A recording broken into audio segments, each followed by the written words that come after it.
That's why. I had them locked off. And it still takes a sec for the stream to actually load, hopefully. Gameplay? There we go. What's everyone doing today? Alright, I know last time we did do a lot of progress, got a few level ups, and we also started closing in on our main suspect, which was Ruby, the 8th party boy, although I guess in the eyes of our man Titus here, not so much of a hardy boy. Is back. Not so much of a hardy boy anymore. I believe we also had something involving our gun. Yeah, I had to go there at 2200 and get our weapon back. I think I want to do that before we actually ask. Well, we started asking Ruby Village, but we can do that, and then we probably should have enough time to get our gun back as well. I want to actually, before anything else, I want to go back and double check what the price of the lamp was. Because if it's like 300, we're only like 50 away from getting it. And that would be pretty nice if I actually could get it before we actually finish. Nope, I got a thought. You think you have a pretty hot suspect right now, don't you? That Ruby of yours. Yeah. And? Notice how it came together without casting too much suspicion on Class J? It was nice and Ruby-centric in the end. What do you mean? Anything strike you a bit off about this mishmash? Well, the bullet didn't have to come from the roof. Could have come from anywhere on the coast. The bullet was jacketed. Oh, right, we still have to check out where the shot came from, too. But I think that the game's pretty much just told us that she used the secret entrance. But we'll still check that out. We'll check the 3 hotspots to make sure.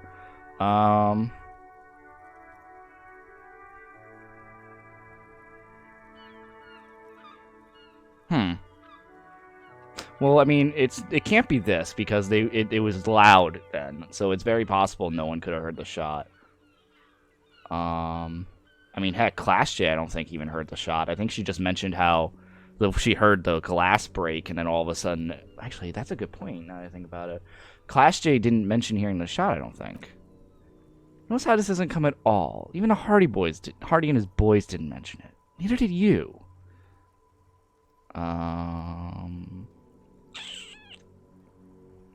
Well, it wouldn't have to come from the roof. Couldn't come from anywhere on the coast. Absolutely, could have come from anywhere. But you're suddenly so certain it came from the roof behind the window. Bullet was jacketed. These don't just lie around everywhere, do they? Good point. It is rather rare these days, but do continue. Bullet was antique. True, strange how you conducted the whole advanced ballistic analysis and then hand-waved it. Birds in a pinball shop didn't fit with odd souls in the crime scene. No, they didn't. That's right. Finish thought. Just finish it and conveniently go on. She's watching you leave right now, you know that? Free as a bird on that roof, lighting up a cigarette and thinking, am I glad Ruby's in this shit and not me? Don't listen to this guy. The theory was... Okay, what is up with Volition? Volition has been on Class J's case this whole time.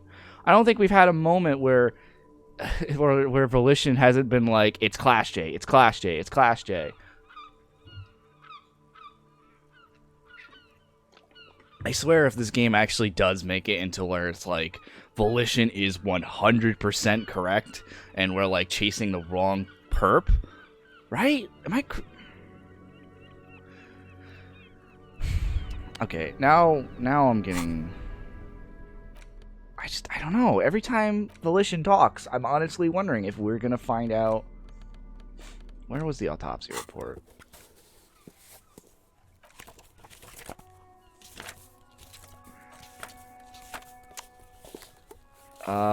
Shoot. I was trying to see if we had the autopsy report. I don't remember where it was. Field autopsy. Field autopsy.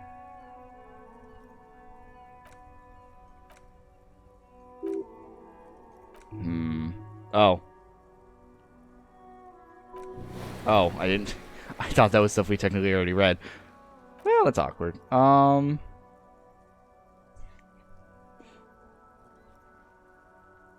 Shoot. Do we not have... I thought we had the field autopsy report. Maybe it was not in that. Maybe I am crazy. Well, I mean, I am crazy, but not in the respect that I'm referring to right now. Something to clean off this filthy jacket. Actually, hold up. We cleaned up the boots this way before. Let's see if we can do it again. And then we'll probably move out to check everything else. Come on now. Now let's see if I can use... Ooh, it's not there anymore. Let me talk to him, though. Nope, I guess not. Well, that's unfortunate. I was hoping to clean off this disgusting jacket again. There's gotta be something for it. Like, the jacket ends up being, like, one of the better outfits in the game. Because you have to figure out how to actually... How to clean your clothing. A guide by Disco Elysium and Harry Dubois. Or, sorry, Harrier Dubois. The superstar cop of the apocalypse. I wonder if something is in the pawn shop. I think we got everything out of the pawn shop, though. We got the information about the gun, which ended up being kind of useless because we still needed to do... I forgot his name. We still needed to do what's-his-name's quest to give us information about that. Hello, hello. Let me know if I can... No. So we got the boombox. What about the light up again? Let me double check the lamp. 700. Wow, I was not even remotely close to close to thinking that. I don't know how I mixed that up. I really want to know what the street. I want the street lamp so bad, but I know I'm not gonna get it. Well, I'm gonna definitely look up a guide to getting how to get the street lamp, and I'm just gonna post it on Twitter, just saying like, I got it, guys, I got it, everyone. Be proud of me. I wasted my time looking up a guide on how to buy a street lamp. Aren't you proud of me? Alright, well, let's go... Okay, so first off, I want to double check where I have to go for the... Nope, wrong one.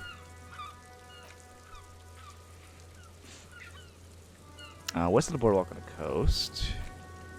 Boardwalk, Island, and Land's End. Which I believe was here. Right? Here, here, and here, I think? It's been a while. How do we remember where everything went? Alright, I think we also have to check the traps again. Maybe not. Oh, that's right, because we failed that check. So I actually can't... that quest is over. Because I couldn't convince the wife that her marriage wasn't based on a lie. Which kind of stinks. Kind of upset at myself for messing that one up. Also still need to find Clashy's thing. Leader of the village was her, I believe. It was either that or the old lady. Gosh darn it, Sniffles. The waves are beginning to die down. Look at those little bastards. Why does she care about the waves so much? Simmer down, bastard. What is with you and those waves? What is it with the waves and fishermen? She tilts her head and looks out to the sea. We need to be out there with them, fishing, making a living. So I asked them to accommodate me. Yeah, but until that happens, I can try to assist you the best I can. So what will it be, officer? Looking for someone else, actually. Oh, who? I'm looking for a suspect who might have stayed in this neighborhood. Okay, when did the person stay here? Very recently, over the past few days. She might have arrived on Friday. Oh. She looks slightly disappointed. I've been out to sea for most of the past week. The weather's been good for fishing, so I usually start at 4 in the morning. Really? Yeah, that's the optimal time. Got to make most of the calm. I mean, sleeping like a corpse after. Sea really takes its toll. Now I'm just waiting for the wind to settle to get out there again. Sorry I couldn't help you out. A faint smile runs across her face. Maybe I can help you find someone else? Really? Are you sure you're not also looking for Nadia Harnacker? Or Ignis Nielsen? Or the great lost city of eyes under the waves? I'm looking for a lot of stuff. Aren't I? Ain't I? A lot of stuff? She can turn with a smile. Angels top of fours knowing escape from what's coming for them. I guess so. It's like a lot to me. I could be doing more. But there's someone missing from your life. Actually, yeah, why not?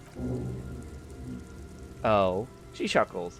There's plenty missing. But that's too much for even an eager terrier like you to handle. Although you seem very thorough. Tell me instead, there's something else I can help you with? I just got a thought. Especially division. Miscommunications really get to you. It's hard watching people worry about their loved ones. Little nervous moments, dark rings from their eyes, from sleepless nights. And even if there are no loved ones waiting, you'll have to like to have all your ducks in a row. It really bothers you when the whole entire people aren't accounted for. I think we'll stick with what we got so far. So I'm assuming the old lady might know them. Our tenant, the policeman. I hope the waves don't keep you up at night. What can I help you with? Have you seen a red-haired woman named Ruby around the coast? Nay, I haven't seen anyone lately. Okay, but you know who I'm talking about. This is my little cinderblock town. She nods with a wrinkled smile. I know what goes on around here. She's being evasive. She knows something. There was a murder in Martinique. She might be a suspect. We would appreciate your help. Would you now? She turns to him. I don't know how this world works, and it doesn't work when people tell on each other.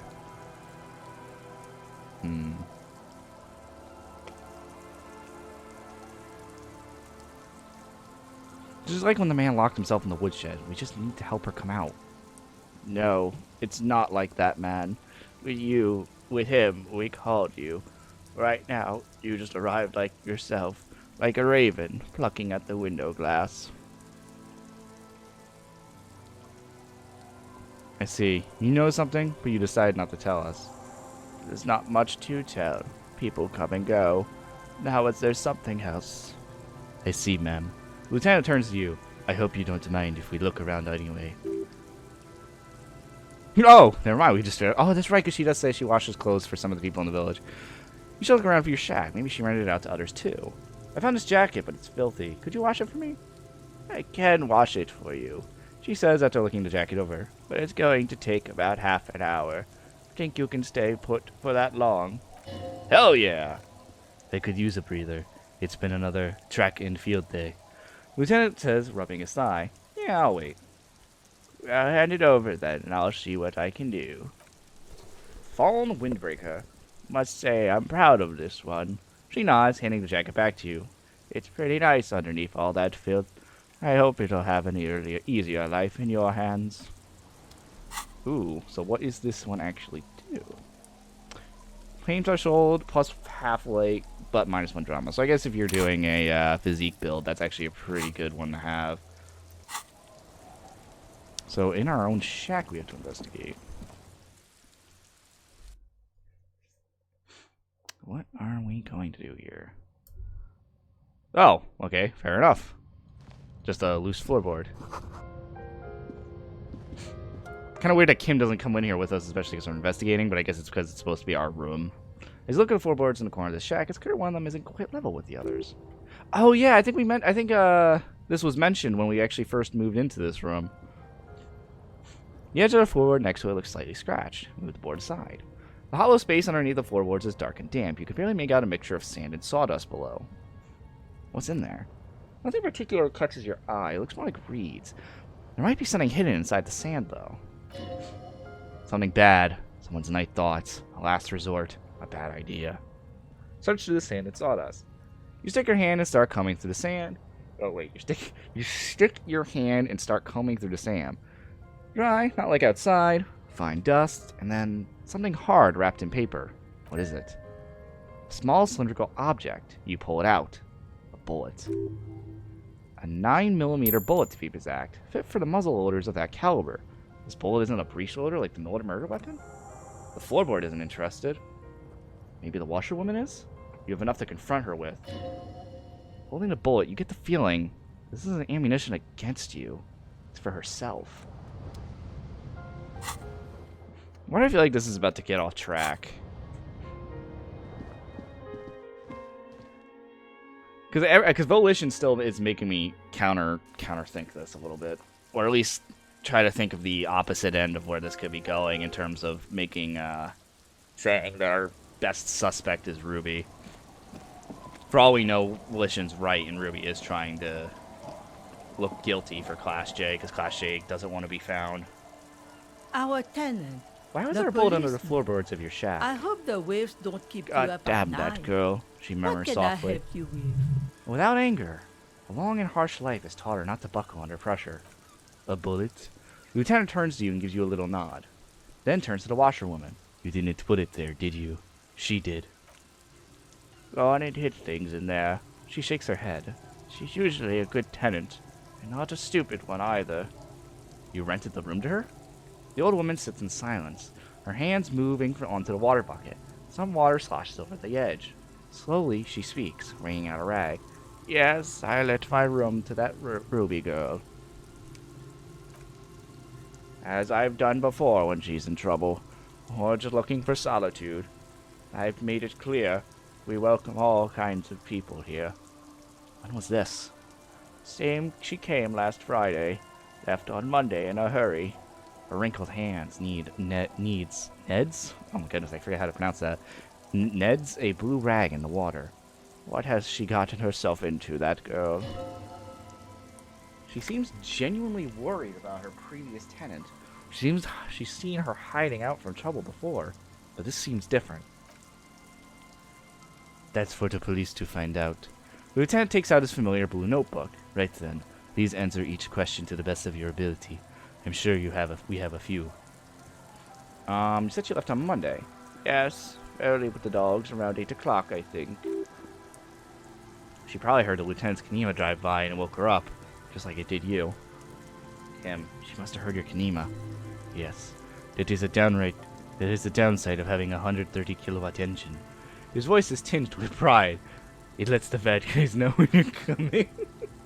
I like it when I just see Kim have a little bit of pride or happiness, because it just feels out of place for him, because he's usually, well, I mean, he's not, I guess that's not entirely true, because he's been pretty smug throughout our whole journey, but it's still pretty entertaining to point out, to see. Is the room exactly as she left it? I cleaned it, just like I always do. Is there anything else there? No. The truth, sire. What is she like, Ruby?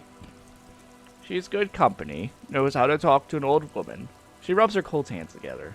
At my age, you don't get a lot of quality conversations, so I really appreciate that. So I really appreciate that about her. Did she talk to you much during her last stay? No, she was mostly silent this time, kept to herself. What do you mean? She tried not to let it show, but I could tell she hadn't come to fish. Usually she likes to cast a few lines, but this time she mostly stayed in her room.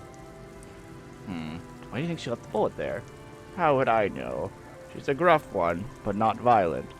She doesn't go around toting a gun. She looks back toward her shack, thinking. You could ask her about your hunch. That was a desperate measure. See if she thinks Ruby fits the bill. I have a possible explanation in my mind. Aye? Do tell. A seagull flies overhead. Obviously a bad omen. It's an exit plan. An exit from what? Her life. Lieutenant stops writing for a moment. He looks at you, then at the old woman. She tilts her head to the side, looking up at you, deep in thought. Then she makes up her mind. No, she's a fighter. She really believes that. Did she have any technical equipment with her? Like radio stuff?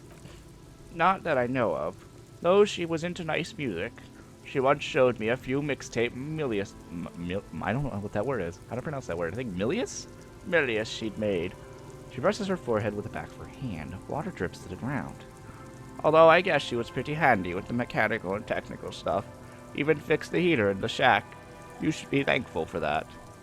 Where'd she go? I don't know.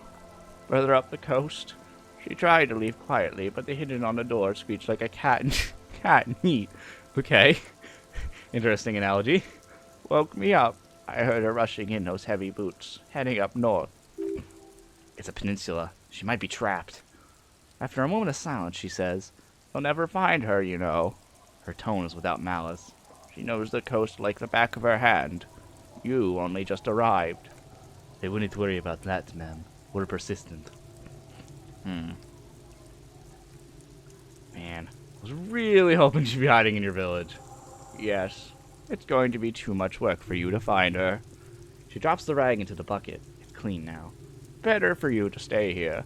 Get a nice, cozy fire going on in the heater. Felt electric mural. You feel like you should go look at it again. Step closer this time.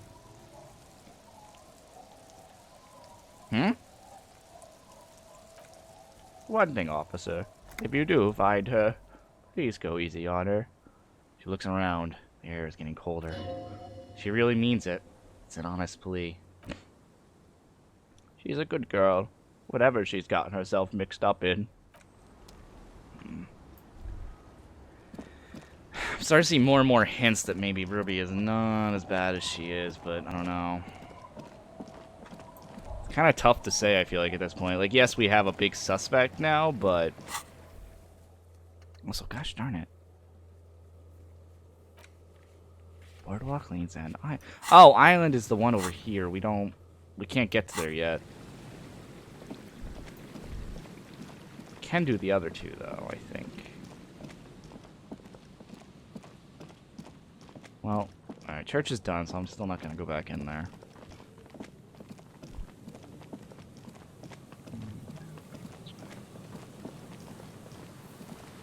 Oh, come on now, stop dawdling. I really don't like that the screen randomly starts tearing. I don't know if that's because of my game's lagging a little bit or what. I'm gonna keep this tab on though, just in case.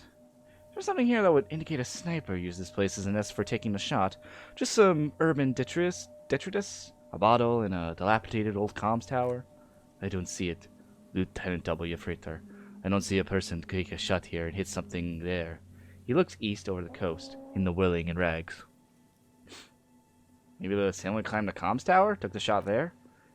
It's not possible to climb that ladder, and even if it were, why, there's no platform up there to aim from. Lieutenant looks up, raising his collar. Maybe the campfire was used by the perpetrator? To warm his hands before pulling the trigger? Perhaps. But anyone could have made this. The coast is specked with fires this time of year.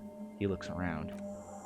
Truthfully, this seems like a very poor choice to take a 1.2 kilometer rifle shot from. Visibility is awful. There's water vapor everywhere. I think we can rule out B double prime, was it? Look over the water to the whirling in rags. There, 1.2 kilometers over the cold waters of the bay, blue from distance and air. You see the smallest rectangle, barely visible. A glowing light on the third floor of Whirling in Rags. With binoculars, you should see a woman's shape move behind the glass, her limbs long and slender. Smoking, drinking, being happy and elated. Without you, because you're here, freezing in the wind, aren't you? Doing your detective work. Oh, well, that was a bust. Well, we can check out one more, since we're not able to go to the island yet. Still kind of upset I messed up the, what is this? Oh, that's just... How did I never noticed that? How have I never noticed this up on the top left? Wow. Okay, good job, me. I was like, I noticed the top left, and I'm like, is that screen tearing? What is that? My game glitching? Is the graphics going a little nutty? No, it's just I've never noticed that that's up there. Good job, me. Noticing all the important stuff. Although I guess this isn't really important. It's just kind of sad that I'm just now noticing that.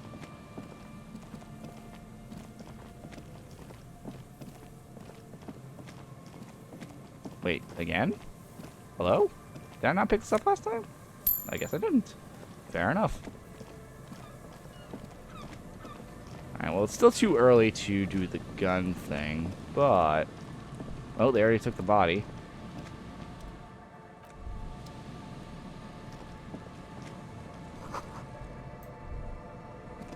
Wait, wasn't this where... Check the boardwalk. Was this not what we were referring to? When we mentioned, maybe it was to the right a little bit.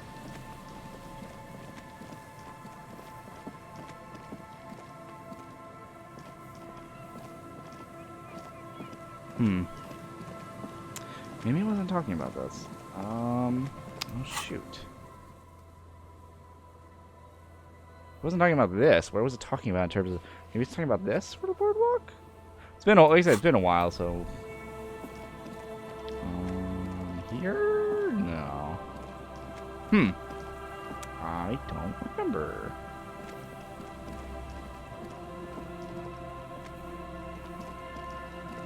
I feel like I want to look these places up because I feel like once we meet Rose, she's probably gonna argue like, "Oh, well, you could have shot from here, here, or here. Like, you don't know where I could have, if I could have been it." And if we don't have the information from this side quest done, I feel like it's gonna be harder to figure things out. Oh, that screen tearing is bothering me.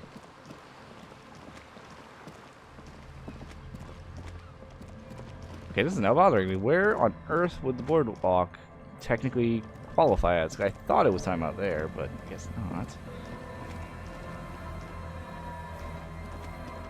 Oh, still killing me. There's no fast travel in this.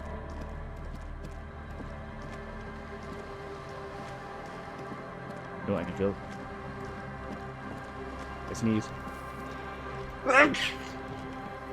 Ugh.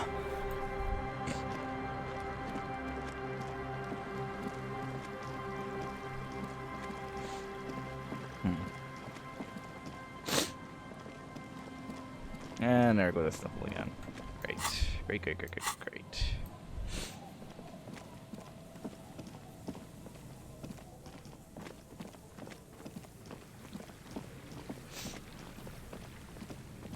Oh, yes, this again. Now, was I talking about this?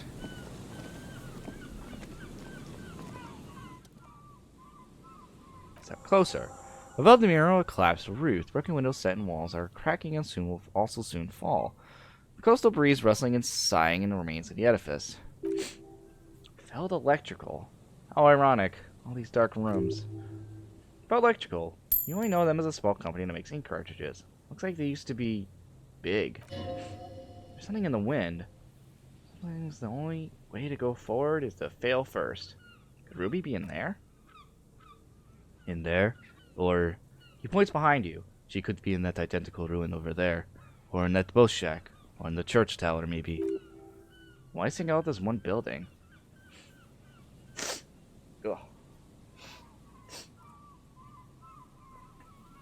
Wait, what? Death notification, discovered the anomaly, established the nightclub, reconstructed execution, heard Lena's true story, and found the empty trap. I would have been so mad. I would have been so mad. Oh my goodness, the sniffles won't go away. Stop it. I'm not even drinking yet, although I probably will in a few minutes. Turn to Lieutenant. She could be anywhere. How do we find her? How do we? I was really hoping she'd be in the village. Lieutenant sighs and gets a hold of himself. Okay. She's probably north of the village, and this place is a peninsula. He looks north.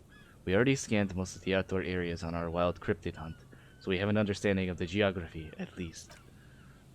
And then there's the church. He looks at the bell tower. We've already searched that and can rule it out. I know it doesn't feel like progress, but exclusion is a step too. Anyway, we do it the old-fashioned way, sector by sector. Go over the whole peninsula, ask the locals, enter places where we can enter first, like we did in the village. What was I even attempting to do here? Trying to talk to the wind, the city? Whatever you thought would happen, did not. Now you're just standing there with your hands falling to your side. Is trying to talk to the city something you've done before? Is it in your secret repertoire? A trick for when you're out of ideas?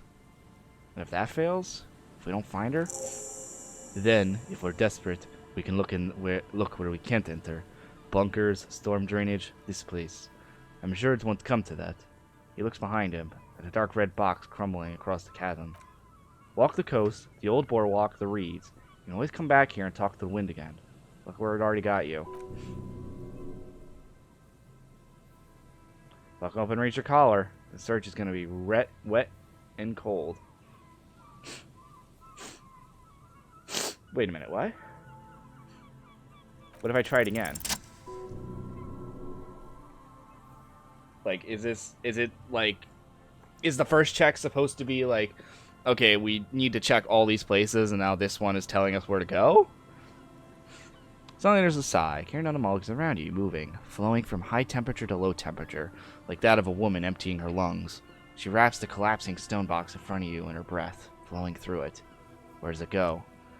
In through the collapsed roof, flowing down a concrete staircase, to the basement, sweeping away footprints in the dust on the stairs, and a beach below the boardwalk.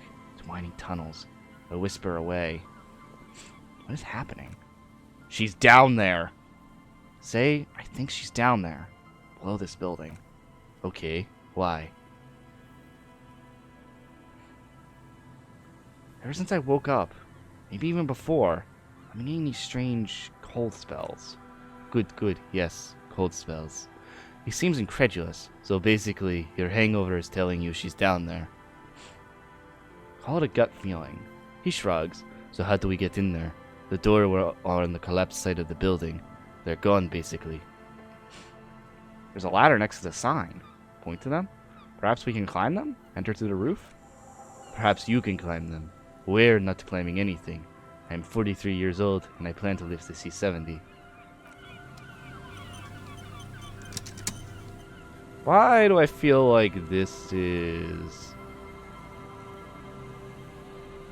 Why do I feel like this is like a point of no return? I'm gonna like end like the final thing. We're leaving Kim behind. The game made us go through 2 big checks of all, and telling us like go explore everywhere first before coming back here. I'm starting to feel like this is like the end. Am I really that close to finishing the game? Well, I'm gonna save. I don't know if I want to go here first. I kind of want to check everything else out first.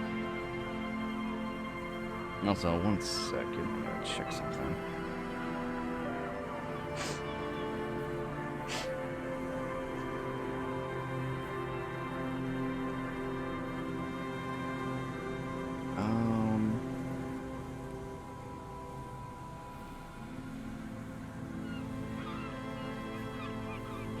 Sorry, I have to quickly check something on Twitter.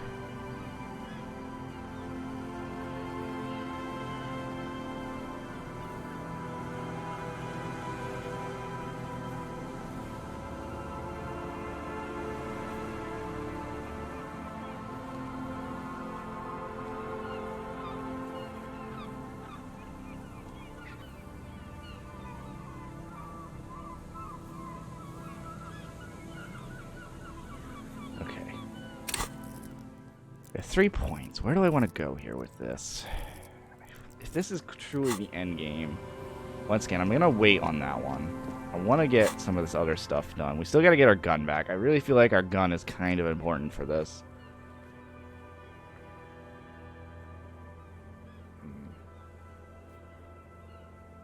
I don't know. That feels like it feels like that's close to end game. I still don't know where Boardwalk is. I'm kind of tempted to check. The island, I also don't understand. There has to be a way to get to that island, right? I feel like, especially if we're doing, and if this is where I think, if I really do think this is going to be like the end of the game, that must mean there's a way to get on that island, which means there's an entire section of the game, this area over here, I haven't been able to get to yet. Which definitely means I need to work a little harder here. Alright, let's look at our quests first. Still haven't found out our MP pieces. And murder weapon. Murder weapon is also another thing I'm not... I want to get as much as I can done. I don't care about this. Reality lowdown is... I mean, I think we had a chance to get that, but I can go back and do that right now. No, here comes the... walking back. Oh my goodness. I seriously, devs, if you ever, for some bloody reason, watch this video, if you ever make some kind of like sequel or game similar to Disco Elysium, please add a fast travel system. It is so needed. Even if it's just simple stuff like you can fast travel to where like you're able to sleep. So like you can fast travel to the Whirling in Rags. You can fast travel to that boat over there because we found we can sleep in that boat apparently if we have the Hobocop thing, which we do, and also to the cottage. Like just walking back and forth is a little tedious. The map's not super huge, but it's big enough to where continuously walking back and forth is incredibly time consuming and a little tedious after a while. Like the first area here isn't too bad when you're walking around, but once the water gate gets fixed, it's just it's really bad. So wow, that tearing is really annoying. So if I can go to the ocean, or if I can try to get to that island, I'm curious. Oh, she's gone. Well, shoot. So Joyce actually leaves. Wait a minute, that means there has to be a way to get there, right? Hold on. She says, see you there. So that means there's a way to get there. Okay, so that just exemplifies, or not exemplifies, or I guess actually that would be a proper word. Pretty much just tells me that I can get over there. But I'm wondering if that's the end area. Maybe? No. Right? Yeah. Well, ugh, I don't know. I don't know.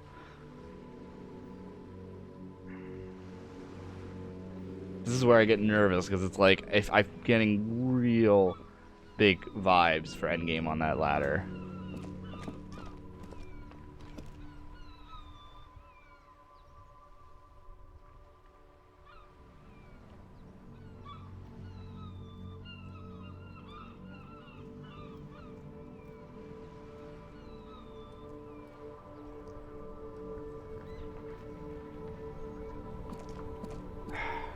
I'm a little lost in what I want to do right now.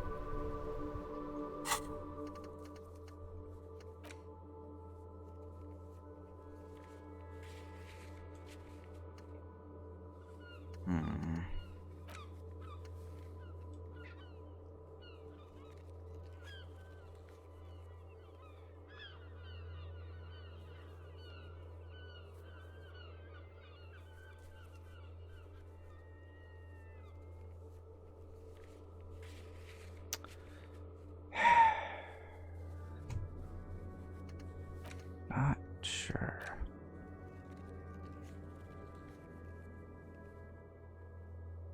Sorry, I'm like really thinking right now.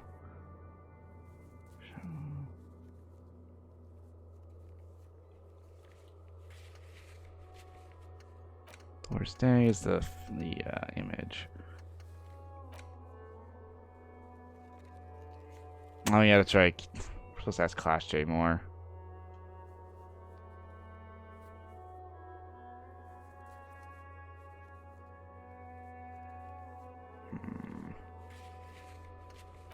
Armor pieces is still a big deal too. I think we still are missing the helmet.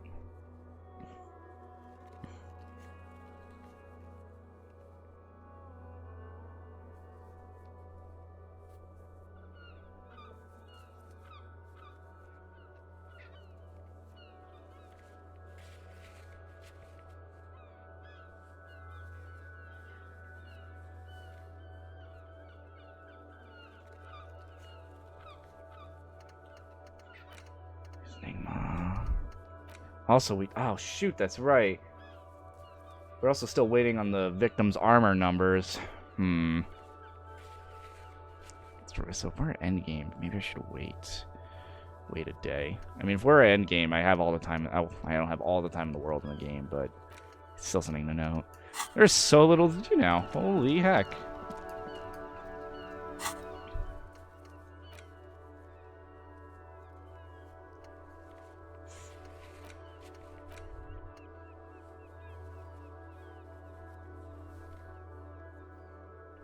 Is it a boardwalk on the coast? Somewhere in the region. We also missed that.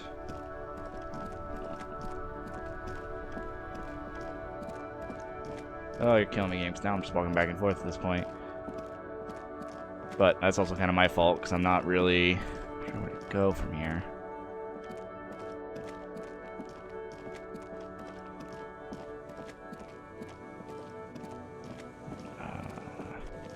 Hey.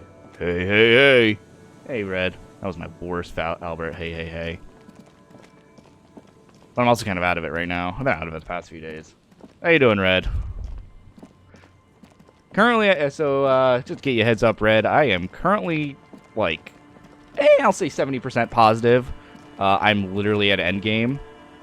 But I don't want to go to endgame because the game's kind of been hinting that once I go to endgame, there's no going back. So I'm trying to complete whatever I can before we actually go there. One of which is being, I want to find Clash J's boat she was on. which I'm hopefully going to be able to find that. 'Cause otherwise, all I can think of is we just have to wait. If we figure out the murderer. Well, the game seems to be implying it's Rose, but Volition is still adamant that it's not going to be Rose. It's going to end up being Clash J, but we'll see what happens. I still need to find... Ooh, what's that? Ooh, hello. Small buoy, a metal and plastic contraption, bobs up and down amidst the trembling reeds. At first it looks like trash, but if you look closer, that over there. He points to the strange-looking object. Must be the buoy Class J told us about, the one she hid our passport in. We should take a look. Ooh, hidden things, secrets, lies. Cold air, tendons, snap the cords, keeping the buoy in place. A little longer when it would be floating somewhere out into the open sea. What? Moves across the water, leaving no traces. You're cold again, as always. Yes, but who or what is this? Splendor. Damn, I felt really strange just now. No further response. All his concentration is on the contraption. We're lucky it's still here. A little longer and it would have floated away. Indeed. Let's see what's in. Pick up the buoy. The buoy is not tied to anything. The cord dangles from the bottom, really have been torn or cut. It lifts it out of the water easily, noticing how light it is. Examine the plastic ball. Number 11 has been written on the yellow plastic. It hasn't been in the water for very long, but it's already discolored and slimy with silt. The latch holds it closed, but only just barely. The brittle metal of the latch is cracked. Simple construction. Very unsafe. Sniff it. It smells like you would expect it to smell. Concentrated version of the coast. Salt, industrial slop, and decay. Shake it. There's something in there, splashing around. A shot glass worth of seawater pours out, some algae, and nothing else. Well, damn. No documents. Who do you think took them? I have no idea. The lieutenant taps his foot, frowning. This is a minor quirk. We know what was in this buoy anyway. He purses his lip, or think we do. This is a small loose end. Either way, not important, I hope. Maybe Clash J took them herself? That's Mary will be the case. We should keep an eye on her. He sighs. Nothing more for us to do here. Let's go. You could ask the miss what she thinks, later, if you have the time. Though you doubt she'll tell you much at this point. Damn. I also am wondering, it says find another way into the abandoned building. I'm wondering if there's something else I'm missing here. So we have to find a way to get into the abandoned building here. How though is the big question. Can we climb in this? Because I'm assuming it looks like if we go up the ladder, Kim will not follow with us. So I wonder if there's some secret alternate way to get in that I'm missing. Yeah, 'cause see, there's a thing right there going into the rooftop. But if we go that way, Kim's not going to come with us. And I would very much prefer to have Kim come in with us. Oh my goodness, I'm just wandering around at this point, but I'm honestly really want to make sure I'm covering all my ground here.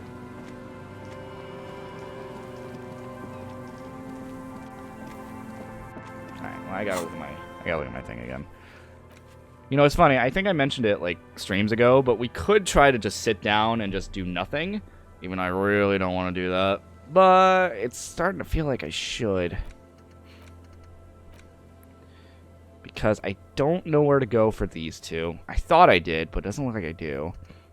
I feel like we should try to get our gun back, which we can wait till like 2200, get the gun back, and then figure out from there. I also still need to find out all the armor pieces. This is another thing I need to do. There's way too much stuff I'm like kind of lost on when I feel like I'm in endgame.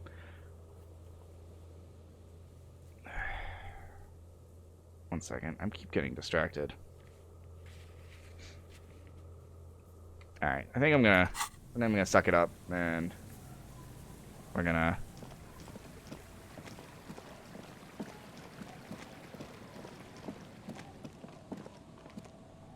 Oh.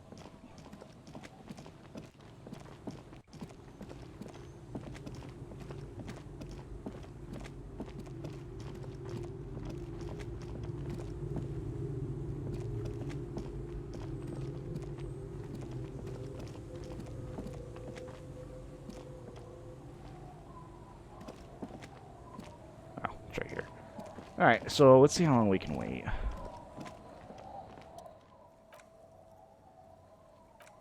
Oh. Oh, bollocks.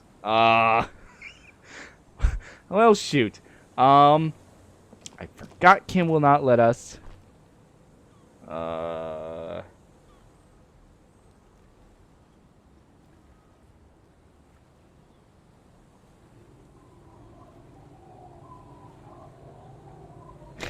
darn it. I'm not sure what to do now. That was like, I was just gonna wait, and I don't know where to go now. I don't want to go to endgame yet. I really don't. I'm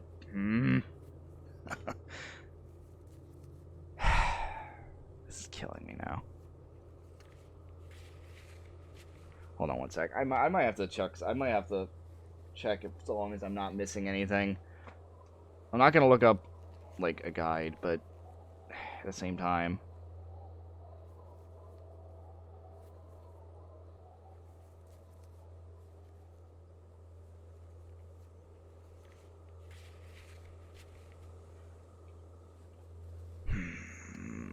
I'm gonna for pig. We still gotta do this, but I can't wait without Kim. There's gotta be something I'm missing. Yeah, sub off. We need to sit on a bench so we can get a gun in this game that has no combat system. Hey, Manji. Currently a bit lost because I still feel like we're at endgame, and I'm not sure what else I can do to pass the time. I really want to get the gun, just in case. I just have a feeling that if we don't have all our credentials, we're not going to have an easy time in endgame. And I just feel like having a gun is probably going to be needed when we get to our suspect. There's got to be... Can anyone think of a way, like a repeatable thing to waste time instead of just talking to somebody? Like, is there anything we missed that you all want to see? Like, can I do the phone again?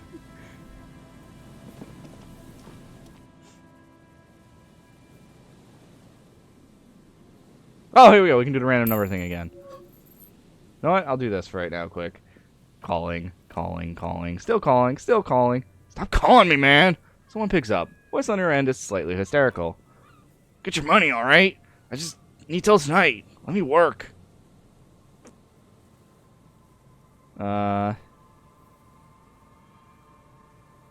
Yes, but, slight change of plans. I want this delivered to the Whirling in Rags in Martinet. Tethys, Young man realizes something. Hey, you're not Tethys. Screw you and never call here again. You're fucking with some serious people. Disconnect tone.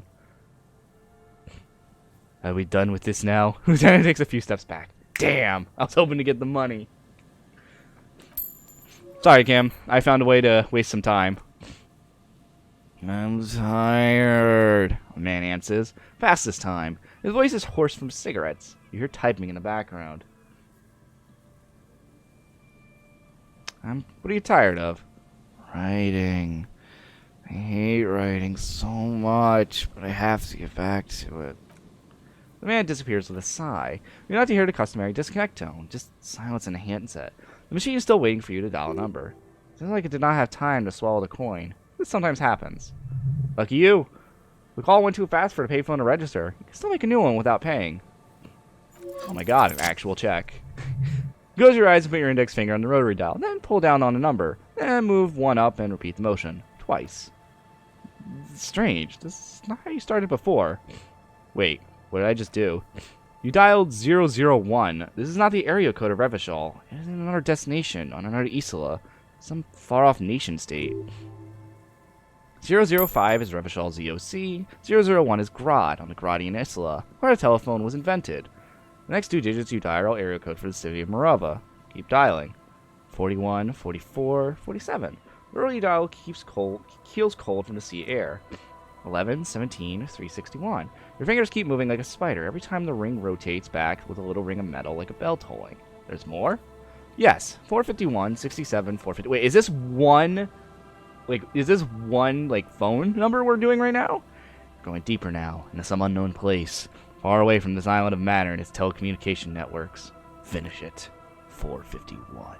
You have dialed God knows how many numbers. The headset has been waiting silently to relay a signal. Certainly nothing can come of this. You think, but it does. A connection. An ultra-long distance call.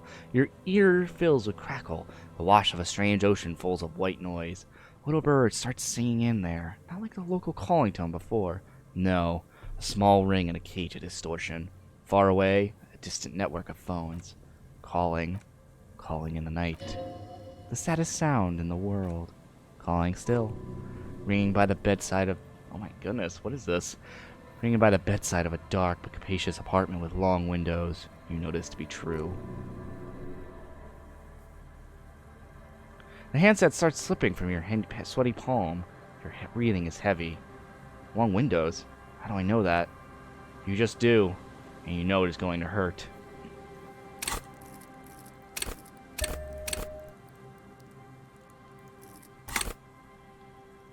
Damn! Oh God! Kim? Lieutenant is too far to hear your help. Your yelp. The sea wind blows. Let it call more. Calling. Calling. Calling. Calling. Calling still. Then the ocean breaks. Out of the depths, a woman's voice emerges. Small. The dearest thing you've ever heard. Hello. Oh Jesus, fuck, that scared. Why did that scare me? I think it's because I haven't heard voice acting in a little bit. Oh, I just noticed we're shaking. Oh God. Oh yeah, I forgot Volition is morality. Hello? I want to die? Who is this? I'm a revolutionary servant of humanity. I will free mankind, abolish the classes. I will raise the dead. Your voice is so beautiful. No. It's you, isn't it? It's you. You're not a revolutionary, Harry. You're drunk. You only have 2, maybe 3 things left to say before the change runs out.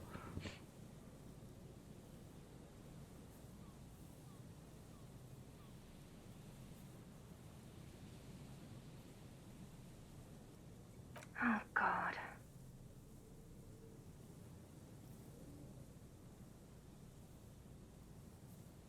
Hey. Do you know what time it is? It's so late here. It's 4 o'clock, Harry. I need to wake up in 2 hours.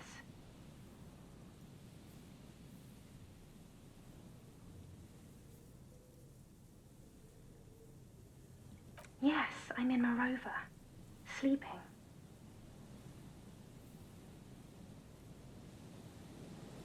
To work.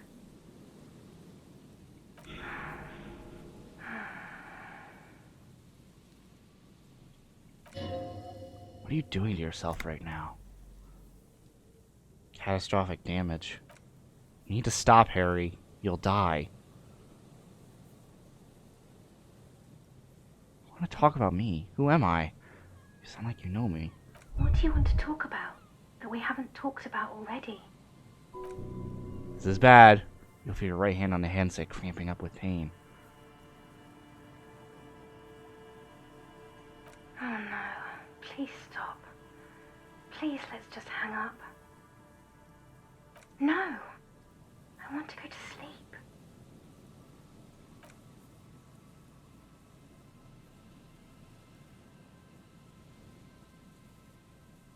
Harry.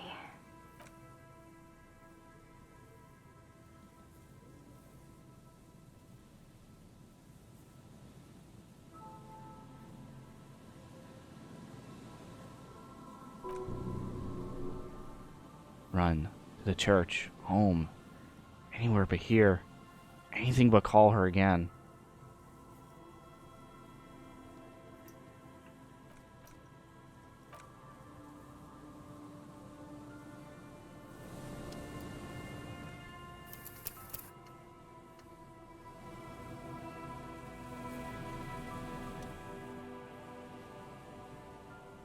I'm gonna probably regret doing this, but...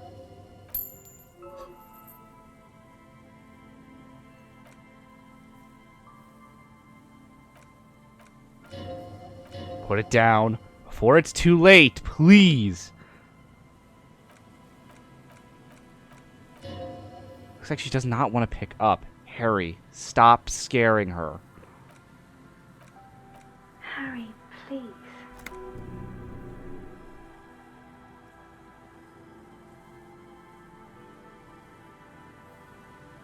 I just need to know who you are. Who are you? Please.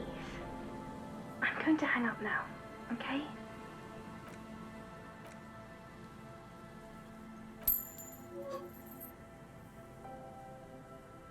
Dial the numbers again, as you've done many times. Remember it well now. 001, 41, 44, 47, 11, 17, 361, 451, 67, 451, 451.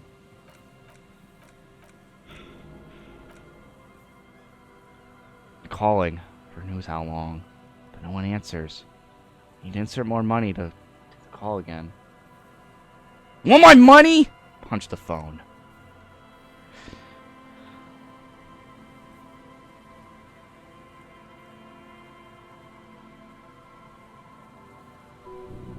Punch it again. Pain is good. Cold metal is hard and your knuckles bleed a little. That's enough, officer. Lieutenant stands at a distance. My money? Huh? You want some fucking money?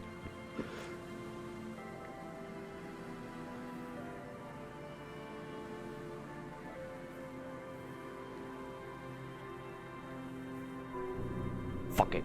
Doesn't hurt. Didn't give you any fun for that money. Nothing. And it's turning blue now. Blood drips to the ground. Officer, that's enough. Let's return to work. It's over.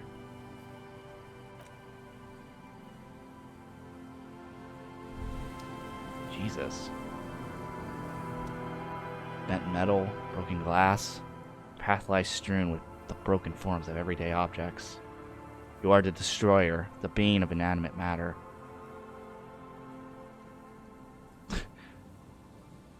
No, I'm just a disempowered individual trying to take my disempowerment out on everyday objects. Look, there's a discarded milk carton on the floor. Why don't you destroy that too? Good idea. Fuck you, milk carton. This is all your fault. Kudos. Blood drips from your knuckle to the sand. Drip, drip, drip.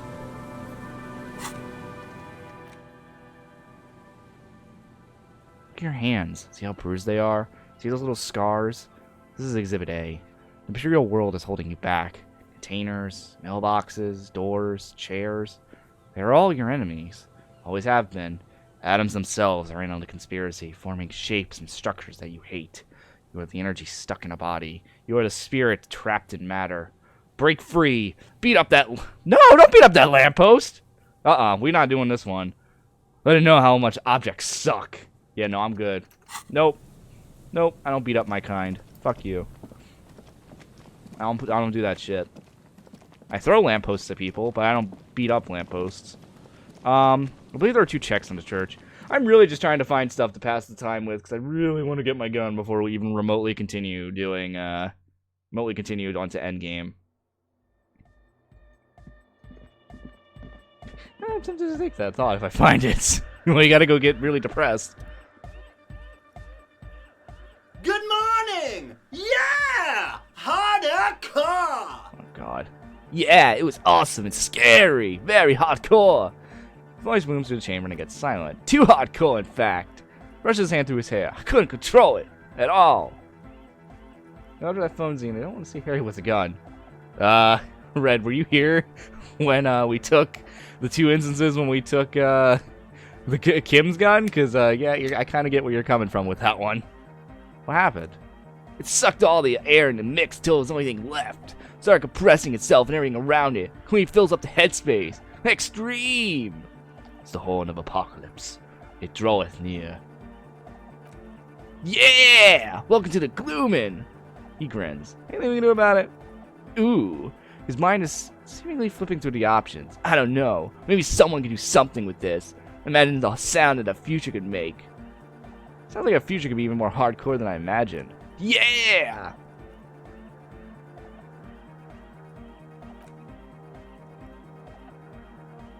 Let's hear of our best friend, Egghead. Nothing wrong with it. I'm still in love with the hardcore. turns pensive all of a sudden. Sometimes I feel like an analog music is in its infancy, you know? For example, take this Arnold Vac Ig Jam and pump it for the last month, and we'll continue pumping for the rest of 51. Then something to hold it back from being hyper. He thinks for a moment, then his expression clears. It's like it's only ultra. I think it's super hardcore. You're right, but it's not hyper hardcore. If anything, it sounds a bit proto, like it's not fully formed yet.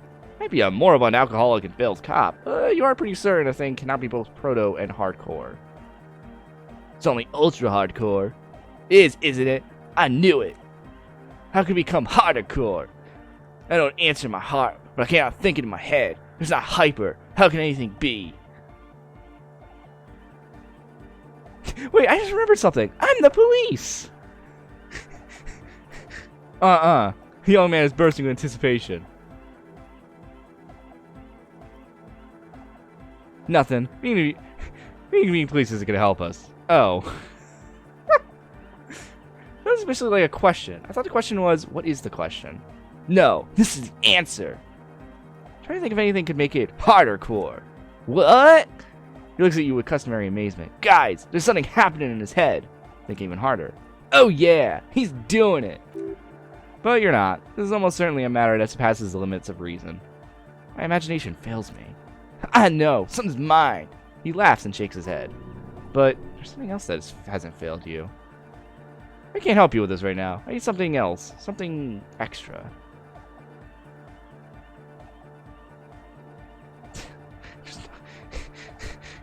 How you liking in the church? Yeah! Back on the case, no disgrace. He bumps his fist in the air. Bring it down to the party place. First page of the second chapter. His voice echoes all around the grand hall. This is so silly. These guys are like... I don't even know what to feel towards some of these guys. I think with this one still... What is it? God.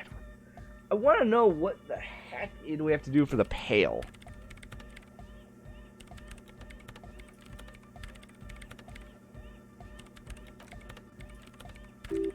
Yeah. I'm kind of curious how you found out about the pail, Manji, and I really want to know. You got us in, cop. I can't believe you got us in. The wonder in his sharp eyes. Between you and me, I don't know if you've noticed this about me. I'm a little suspicious of authority, but you really came through for the hardcore underground. Yes, you really came through for the hardcore underground. How come? Andre's busy talk to Joyce. Who is Joyce again? Andre's busy cutting some slightly less lame, but still quite ungainly shapes on the church floor, sweating profusely. Boat lady. Oh, well, boat lady's gone. I can't do anything. She's gone. She left. Estella is using her contact mic to listen to a tree underwater. I guess I kind of want to save scum for that 3% now. One of the large head is blasting the dance track on the while the stained glass window behind him is rattling from base. Sire, the tent was a security risk, and in here, sanctuary. 'Twas only noble of you.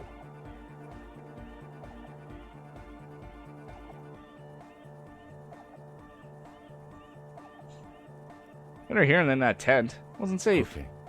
Okay. The lieutenant keeps it laconic. Noid, what do you think about the church? It's a miracle of carpentry. Dead bodies carved into total shapes. Now it could be something more. He rubs his hands together. Hey, the oldest thing this church is. Over 200 years? That's right. First settlers built it. Plus 6 more like it. On the coast here. It's one of the first things they did. Must have been really scary or something. I understand.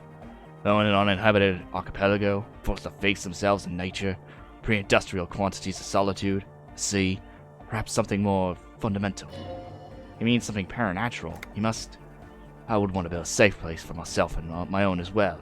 His voice echoes in the wooden cabinet of the church. Something more fundamental? You mean the sound anomaly? Maybe. Looks up under the rafters. Maybe they were unable to face the nature of the world perishing.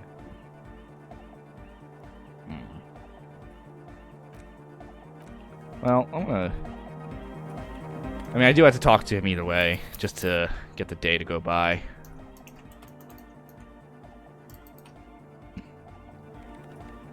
I bet you can get it on your first try. Please. Please. Yes, what is it? Damn. We're gonna do this. And we're gonna do it 6 times. So this is gonna be the first 6 times after this one. So this is gonna be the first one. And yes, I'm doing this. It's literally a logic one, and I'm so mad that I messed up so bad on Yes. it. Or at least I missed my chance to learn about the void. Also, I tried to get open the door on my playthrough. Does it literally actually go anywhere, or is it just... It's just pointless? Yes, what is it? Ew. I want this so bad. Randomly, but completely BS. This wasn't nominated for Game. I thought this was. No, wait. This was Game of the Year. I thought. Yes, what is it? Or am I misremembering? Could have sworn it was. At least for last year. Oh, Sekiro? Huh. I could have sworn this won an award. Maybe I'm crazy. Or maybe I'm mixing it up with a different one. No, Yes. Kim, get out of the way. Whoa, don't go to the main menu. It always fails? Yes, what is it? Wait, really? Even if you get like... Even if you have like a 93% chance, it still fails? No matter what? Huh. That's... I'm really glad we didn't focus on that then, because that would have been awkward. Kind of like how I'm doing this. Yes,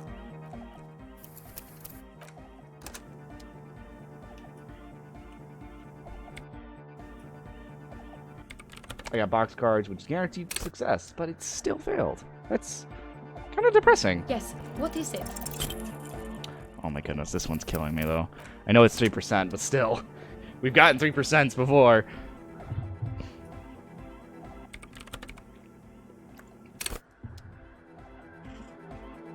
Yes, what is it? Oh, you're killing me here. Game, if I can get boxcars on the first try, I think I can get it at least once. Come on now. Or at least one more time. This is probably going to be the last 3% we have to worry about, too.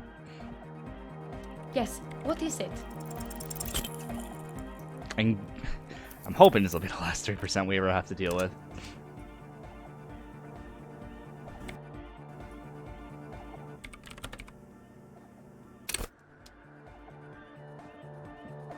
Yes, what is it? I want to get this one. Maybe I should just pass the time on other places.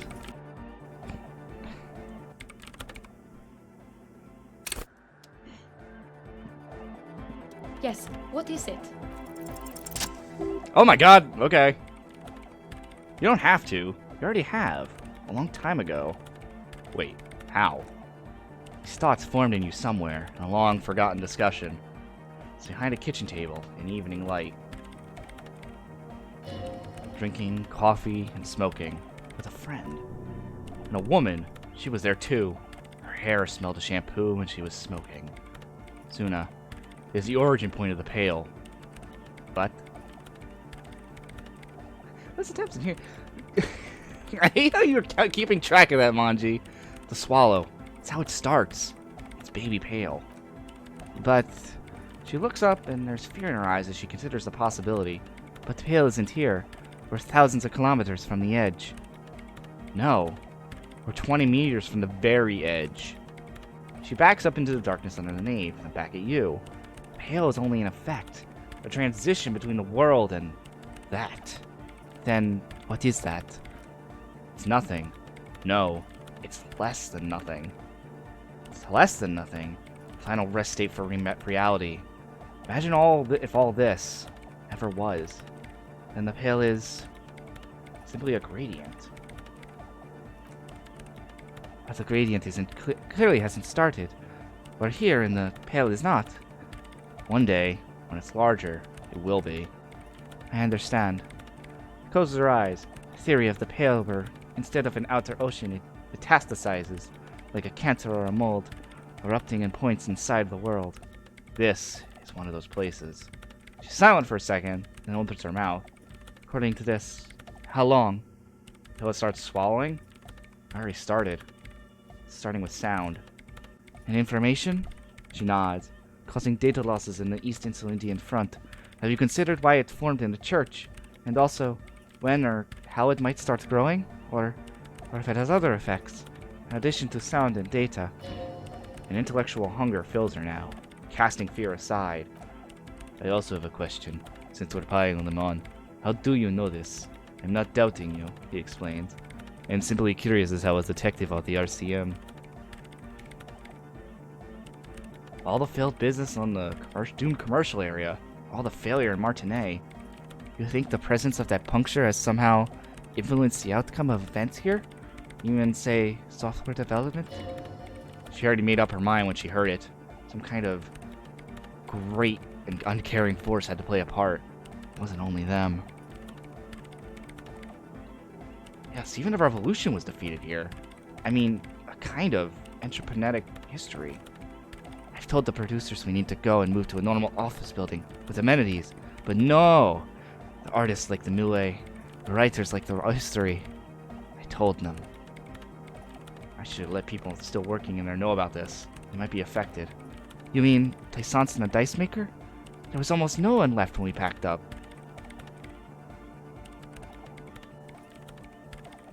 Yes, both of them deserve to know. And go tell them. She smiles, suddenly encouraging. Wait, so we can just be a dick and not inform people? We didn't form in the church. The church formed around it. Of course! A pinewood sarcophagus, or a... She looks for words. A containment facility of some kind. Built by the first settlers. Yes, acting on an instinctual level. Or religious practices we've forgotten. I have considered the same. The bad news is, there were 7 Pinewood churches built on the first decade of Revishal's settlement. Most of them were burned down during the Revolution or repurchased before, during the Suzerain. I'm not saying all of them at one of them, but some of them might. A black rain hanging in the air. I think I've had this thought before. That's how I know. An amateur anthroponetic police officer. I'd have to say this is I've heard stranger things, but I'm not sure. This is a hell of a guess, however. Well worded, I might add. Yes, it is very interesting, but I wouldn't say you know. This is a guess. One that's going to have to be proved by anthroponetic scientists. One day, all the world will be like that 2mm hole. She falls silent. The wind blows in through the hole in the stained glass window. Cold and moist. Moist. I'm going to leave that out, but the rest? Some of this I can use to start to explain this to the rest of the team. Maybe I'll sound mad, but... Ma'am, you will certainly sound mad. Okay, bye! Okay, I had to. Bye, Ray. One more thing. Maybe a club for anecdote music isn't the worst thing you can erect on this particular point in space. Yeah, it's still insane. And then again, so am I. Yeah! Once the light is out in the universe, it will never go out! Thank you, Egghead. But let's leave it at that, shall we? We have an unanthroponetic detection to perform in this district. What did we get, by the way? I completely missed that thought. Someone's been walking around your dreams lately, looking for something, tidying up and rearranging, storing away all the unrealized dreams, putting old pains in boxes. The worst nightmares have settled down for a while. A spot of light on the bedroom door after the dark.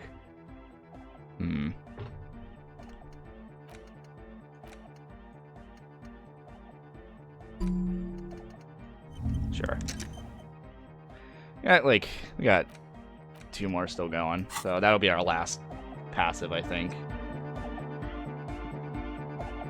Oh, come on now. Alright, at least we have something to do now, because that was what I was hoping to get. I wanted to get more quests or something, so that way we can do something. Finally, your head is full of thoughts. Thank you, finally. Finally, my head is not empty anymore. We still have to walk, though. Ugh.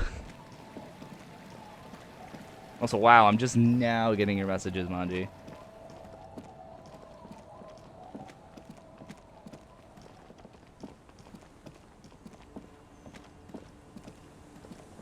I don't know how long ago you sent them, though, admittedly. But those do look, that's kind of weird, though. But I guess that makes sense. I guess they're trying to, like, show to you not all checks or not all places you can go to or something. Alright, so let's go warn these two. We'll sound like crazy people, but once again, it's something to do. Also, 49.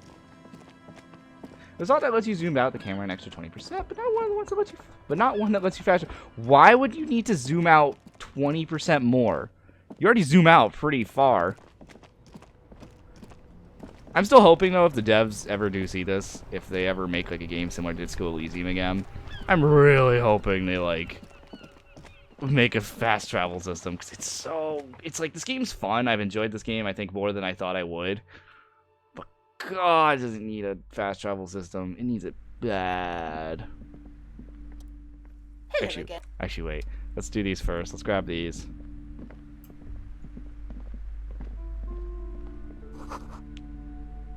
All about lake trout. Get the extra money. Even though it doesn't really matter at this point.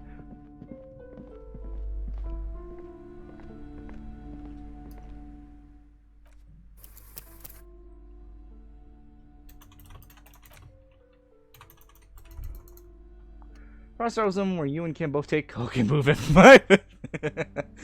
What is that? 500,000 miles per hour. Hello again, esteemed officer, and welcome to Crime, Romance, and Biographies of Famous. We can also talk about her child, I guess. Again, that's a trooper. She looks like she can take it, but it's actually wearing her down. You know she's been biting her nails. God, I've told her not to do that. It's disgusting. And I told you to mind your own business. Her voice is firm. Clearly you have no idea how hard it is to raise a girl in this economy. This economy is a mysterious force, like cosmic weather. Mysterious and harsh. I don't think she can do anything about it. She can, and if she has enough willpower, this is what's called growing pains. Life isn't easy. Life doesn't give breaks. No, you're gonna get the dick hat now. Come on, ma'am. It's obvious she can't do anything about it. You're placing an unnecessary burden on our young child. What you're doing is wrong. Even I know that. I don't usually know anything. She sounds stiff and severe, silently fuming. 10 or so seconds pass without change. She's looking for one, but simply aren't in good arguments for being an asshole. All of a sudden, she exhales sharply. Her shoulders slump down. Oh no, she mutters. Hold on. I need to invite her inside and apologize. She must be freezing out there. There. She returns with a nod. I don't know what to say to you. My husband tries to teach me business lessons. I have what my mother calls a dull mind. All this stress. She stops, but her mouth keeps moving. Sounds like both the husband and mother treat her the way she treats Annette. You're like Annette to your husband and your mother. Oh. She nudges her glasses nervously. Well, my mother was a horrible, of course. Always perverse energies around that person. But my husband? She shakes her head. My husband is completely different, of course. She told me she doesn't go to school anymore. Wissance nods. She's been too busy helping me here, so she studied at home this trimester. This is a temporary solution, of course. I assure you, I, of all people, understand the importance of education. She will be back in school the moment the store takes off. And hell freezes over? Never mind. It's not a good topic to get into. She no child? Yes, I'm afraid so. A real treat she is. It would be nice if she had. She pauses for a second. No, we couldn't afford any more children, really. Not in this economy. A glimmer of sadness blinks through the well-crafted exterior. Why not? We're quite busy people, you know, my husband and I. Quite busy. Her voice wavers a bit. Children are a lot of work. You don't look like a father, so I don't expect you to understand. She catches herself in impoliteness. I'm sorry. I'm sure you do understand. Is this husband Annette's father? Yes, my husband is a successful entrepreneur east of the river. If only he were more involved in the business we're running up here, she says gloomily. No matter. Soon we will both be off for a Grand Coran. Wait, Grand Coran? What's that? It's a proper place to live. One of the most peaceful neighborhoods east of Jamrock. You may know it for a massive housing project. Your head feels light and dizzy. A cold breeze caresses your flesh. What's going on? Monstrous buildings loom over Grand Karan. A cold wind howls in the empty halls of homes built upon delusions. Why? There's no life in Grand Karan. No one can afford to live there. Most of the buildings are empty at the moment. Her smile is wide. It's a great opportunity to get ahead of the crowds. Better times ahead, for sure. And your husband's also involved with the bookstore. I don't know why it's doing that. So chat is still glitching out for me. I'm not sure why. Anyway. I still have to read it going from what I see on the example display. For some reason, it's not displaying it on the thing again. He made the initial investment. Since then, he's been what you might call a silent partner. Super silent. Almost inaudibly so. Alright. Plaisance, I have something to tell you. I found the actual source of doom. What do you mean the actual source? She clutches her pendant anxiously. I thought this issue was resolved. My investigation has led me to discover a 2mm interplanetic hole in reality. That's the source of the doom, both in the commercial area and in Martinet. A what? A tiny hole in reality, maybe connected with the Pale, an origin of sorts. It would explain why historically so many things have ended in failure here in Martinet. Ma'am, what he's telling you is true. We found an interplanetic anomaly in the small Pineward church down the coast. I don't mean to be alarmist, and more research is needed, but it's not looking good. But, that's not any ancient text. How am I supposed to protect my bookstore from that? You protect it with hope by refusing to give up. That's what people have done in the past. By building a church, a place of worship around this thing. You can't protect it. Not against Pale. Close up the shop and try to get as far away from this thing as possible. Close the shop? But that's all I have. There must be a way. Especially now that Annette is setting in at school again. She's finally making friends in this place. She looks at her daughter, quietly studying in the corner of the shop. No, we can't leave Martinet. We can't. Thank you for your help. In any case, you're welcome back here anytime. Farewell for now, book peddler. This is so weird. But, okay. Well, at least we can go tell the Dice Keeper now, then. Ugh. God, Harry is such a dick. I wonder if we gotten stronger for this. Never mind. Still weak. We're still a weak boy. Oh, this again. Hello. Is Contact... Wait, is this Contact Mike? The boxing champion? Fucking... I thought she was gonna leave after that, and you would have screwed yourself out of the dick hat.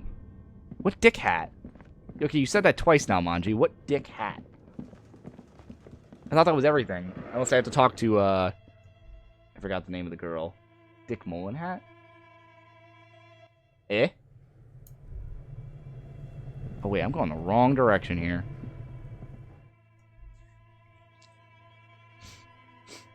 Yeah, I was about to say I had to talk to, I forgot her name, but yeah, the little girl, Annette.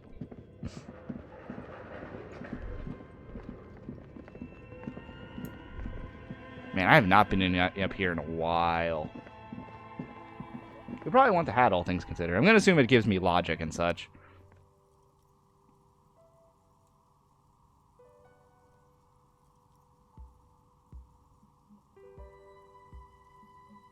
How'd you become a dice maker? Might as well finish some of this. How did I become one? It was a business decision. I was a regular jeweler at first, but that's an unfocused field, with too much competition. You know, I kind of feel like this person is so, like, unimportant. What is there even a point to this character? Like, what did the dice do? What's the point of the dice? I feel like there must have been, like, something I missed with this character. We haven't had a reason to come talk to them, like, at all. Some of my friends were role players. They asked me to make some polyhedral dice out of cobalt. That was my first order. I grew it from there. Do you like role-playing games yourself? Not especially. I like working with rare materials and steady pay. And role players as customers, they're nice people. Some of the nice people have big bucks to spend on novelty items. She's thankful for the security they provide her. I think I found the actual source of the curse. I said I wanted to die, not wanted a die. I thought we agreed the curse isn't real. Yeah, well, about that. I'm listening. She leans in a chair, arms crossed again across the chest. Just say it. There's a 2mm hole in reality located in a church on the other side of the canal. I think it may be related to the Pale. Excuse me? She sits up, visibly agitated. A 2mm hole in reality? This can't be true. I'm afraid it is, ma'am. Suna Lukanan killed the former lead programmer of Fortress Accident, made the discovery. Suna is involved in this? She appears to take this in a while the chatter from her headphones continues unabated. So it's even worse than I thought. It's not just a commercial area that's cursed. It's the entire world. What? No, I wouldn't go as far as say the entire world is doomed. It's what I have preached the whole time, and no one listened. A curse and something superstitious, but a 2mm hole in reality? She gives you a rueful smile. We all know what it means. It's Pale. In any case, thank you for stopping by. It's good to have an answer, even if I can't claim to understand it fully.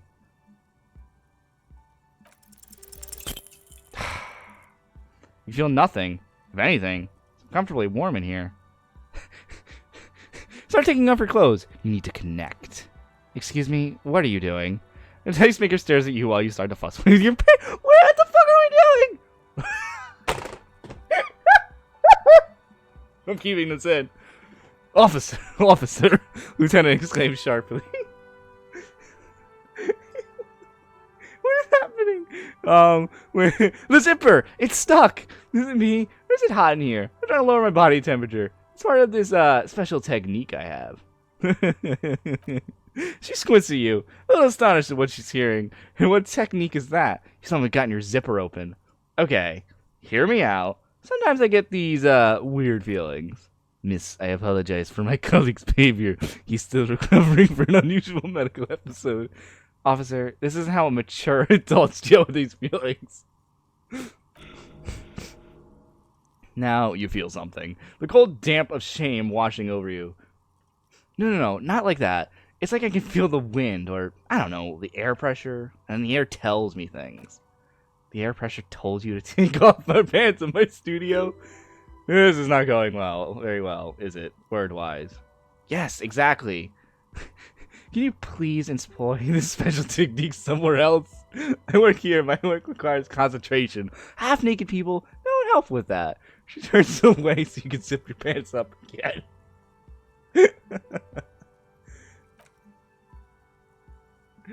Oh my goodness. Do you have any cursed dice? What do you mean by cursed? As cursed as my life. Alright, how about I surprise you? Come back in 8 hours with 7 real and I'll give you your cursed dice.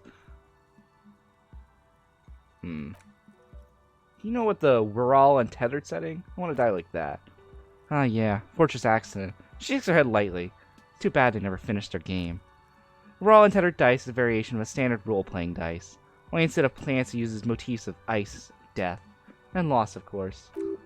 Ice, death, loss? Sounds like you. I'm thinking something made from alligator jawbone, cast in black resin, reptile bone is as white as ice, and dead as well, death. She smiles. For 7 real, I could have it ready in 8 hours. Okay, I just don't see a point to any of this.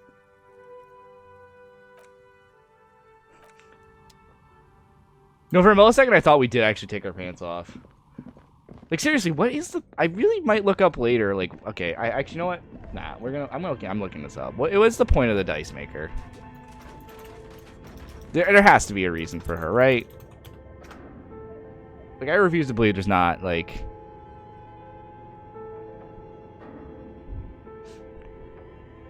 Yep, it's, that's very... Person who dies quite... What, it will reopen... Oh! Oh! Oh! Oh! Okay. Okay. So apparently buying the dice reopens specific white checks around the world. So essentially, if you have a white check and you're not leveled up yet, if you buy a dice from her, she will open up white checks for you. Okay. That makes sense, I think. Because she's giving you dice, which is used to roll. Okay. Okay, I gotcha, I gotcha. I'm not gonna do it, but I'm kind of glad I looked that up, because I really wish the game would explain that. Give you a third dice to use. It didn't seem to imply as such. That would be nice, though.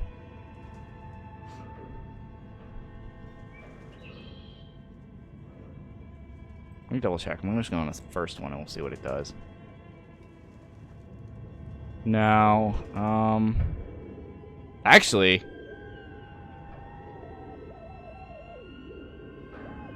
does it? I actually can't tell.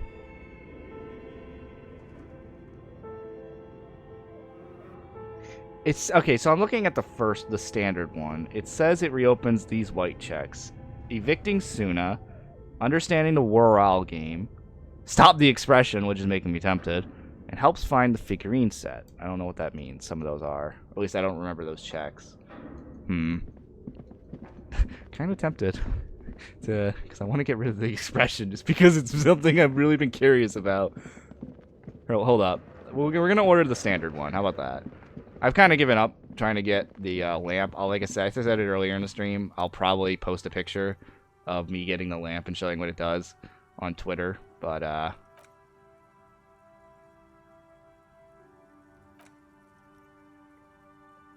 do you do then?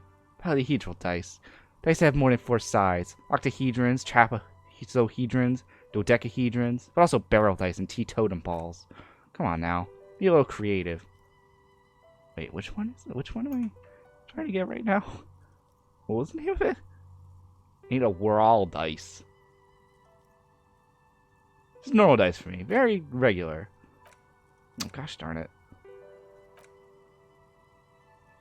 After order does 2 polyhedrons, red blur, Caleb, and palm. I don't get it. You're a police officer, right? She tosses you the dice. They're a gift from me. Beautiful woman tosses you a gift. Whatever you do, don't overthink it. Totally. Totally overthinking it. Oh, we got it. Mr. Smooth Moves. You catch the dice out of the air with one hand. Just like you're in a Manji. Manji. Wink at the dice maker. What are the odds? The dice maker winked back at you. The red one is made of bloodstone and a lapis lazuli inlay, and the blue one is inverse. I believe these dice are your lucky charms, officer. She winked back at you. Can you believe it? You truly are Mr. Smooth Moves. What did we just... I can't look at my inventory.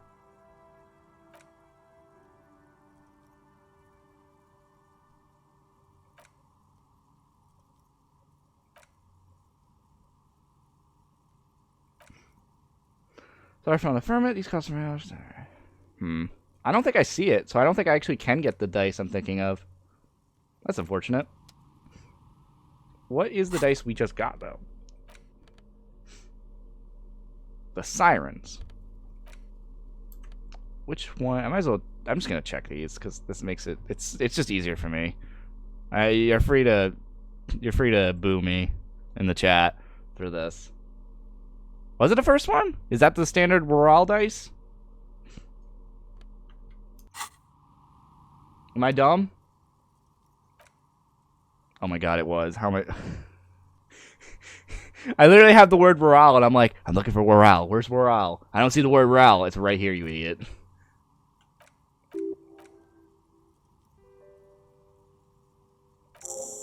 Alright. At least we have that now, so we can eventually get rid of the expression. What does this one get rid of, though? Or what does this one help us on? This one helps us... Well, shoot. This actually...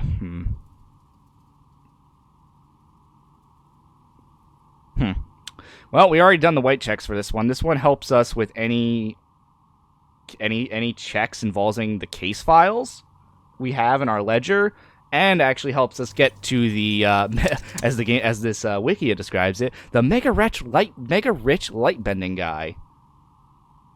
So yeah, these do actually help you get checked. So actually, there is a reason to get these, which kind of sucks because if I'd known that, I probably would have gotten some of these admittedly a little earlier.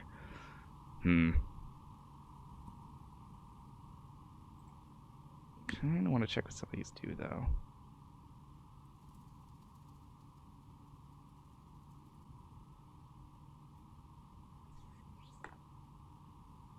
Wait, what? Hold up.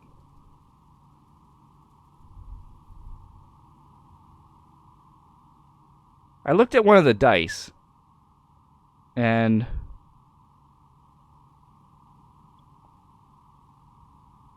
no, I'm only looking at the dice. I'm not. I'm only looking at the dice. I'm not going anywhere else.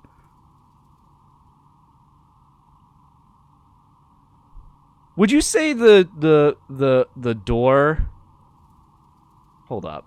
I might have looked up something a bit spoilery for me, but I'm kind of curious now if it's because the thing seems to imply that you can open that door that we were just talking about that was unopenable.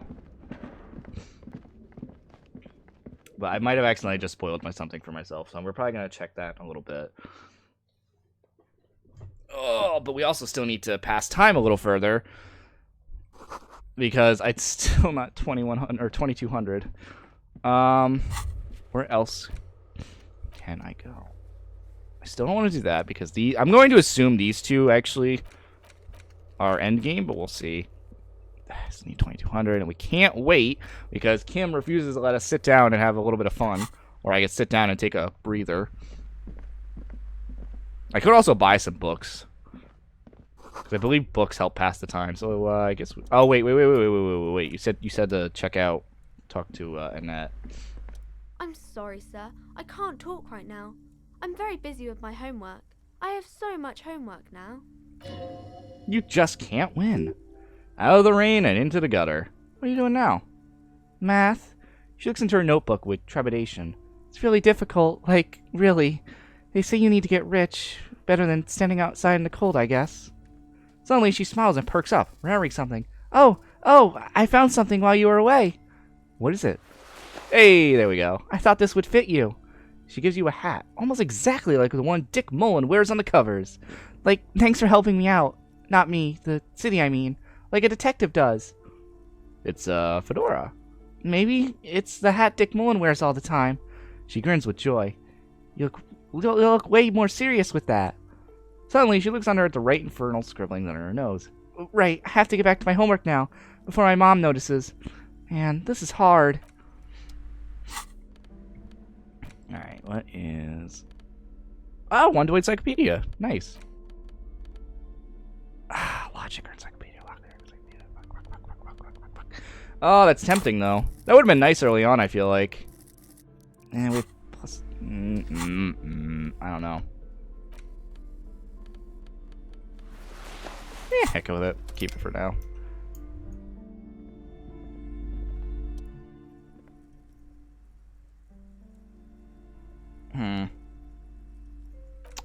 Well, I guess I do try seeing some of these books, though. Just to see what we can, just to also pass some time.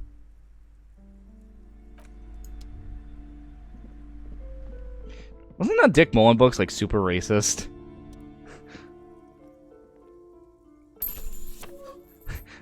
I think that wasn't that like something we found out about one of the Dick Mullen books. Like they're like way behind on times and a bit offensive. Another Mullen book will be misrepresenting the police force, and as our detective returns from a trip, having not successfully solved a 100-year-old cold case, only to embark on another. Does he finally face the taxing nature of his occupation? No! He doesn't even look like a normal law officer.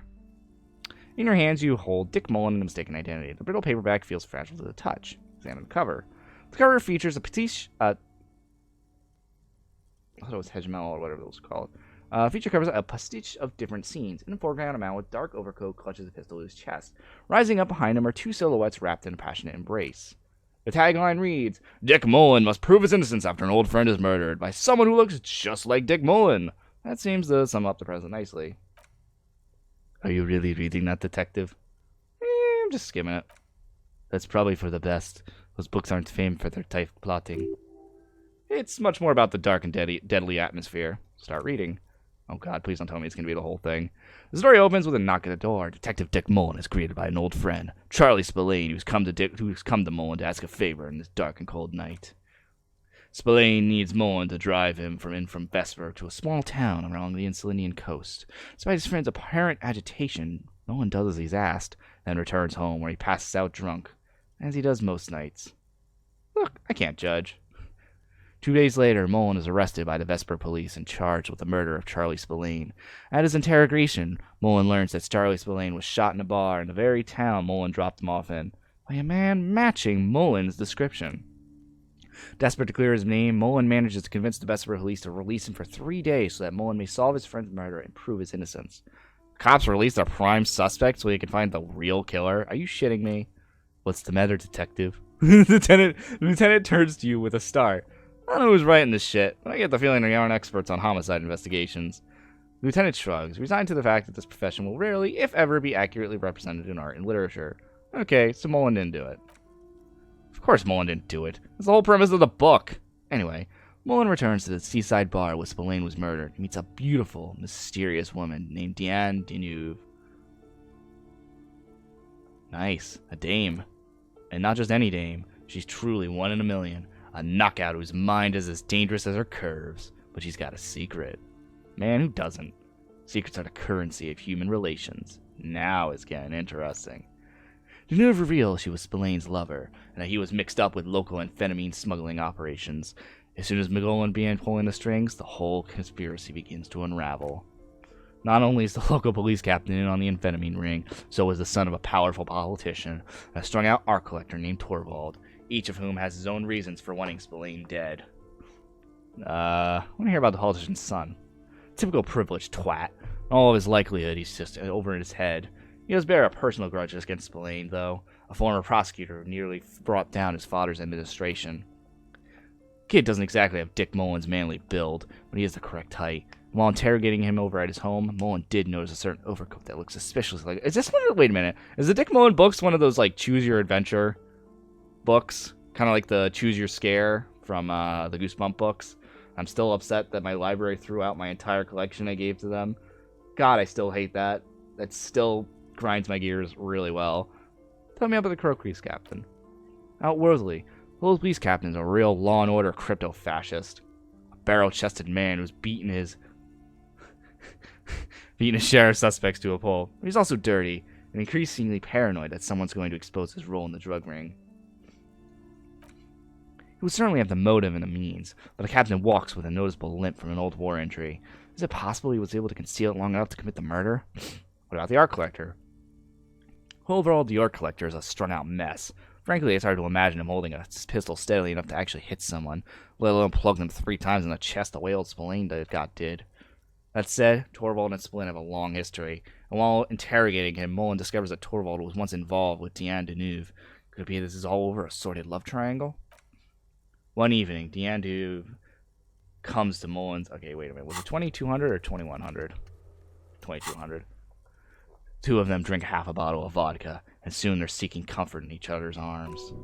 Yes, comfort and pleasure. The warmth of another human's touch. The burning taste of liquor on her full, sweet lips. Nice! Get it, Mullen. As the two lovers share a post-coital cigarette, Diane Deneuve turns to Mullen and says, "By the way, Dick, there was something else I meant to tell you. I love you?" Whatever it is. Mullen never hears the words. A blow to the base of his skull knocks him out cold instantly. Can't trust a dame. Who can you trust in this wicked, messed up world? Your partner. Look at Kim. Lieutenant gives you a quizzical expression in return. You go back to the story. When Mullen comes to, Deneuve is dead on the hostel bed next to him. To make matters worse, his clothes are covered with her blood. Double fuck! Mullen trashes his blood-stained clothes and flees the hostel, knowing it's only a matter of hours before the cops discover Deneuve's body, if they haven't been tipped off already. The heat is on. If Dick Mullen can't solve both murders before the cops catch up to him, he's going away for life. Can you solve the case before the cops close in? Wait, I got some questions first. What is it, detective? Why is everyone close to Dick Mullen wind up dead? It's a dangerous line of work, but someone has to do it. That's why Dick Mullen never lets anyone get too close. Why did he become a detective in the first place? There was never a time when he wasn't a detective. He was born a detective. Why was I not born a detective? For a moment, you cease to read the story on the page and see the book for what it is, a collection of brittle, cheaply printed pages, held together by glue made from the hooves of horses. You won't find the answer you're looking for here. In other words, why bother solving crimes when the world is so evil? Is it really so evil, detective? Yeah, it's pretty fucking evil. Why are you still here? Oh, oh, I don't want to let Kim down. Just make sure you don't lose him. You'll not find another like him. Wow, this is considering we just got the homosexual trait. This is kind of cute. You know what? I ship it. But then, what does this book know? It's just a poorly made piece of hope garbage, made to be consumed and discarded. So who did it, detective? Who killed Charlie Spillane and Deanna Duve?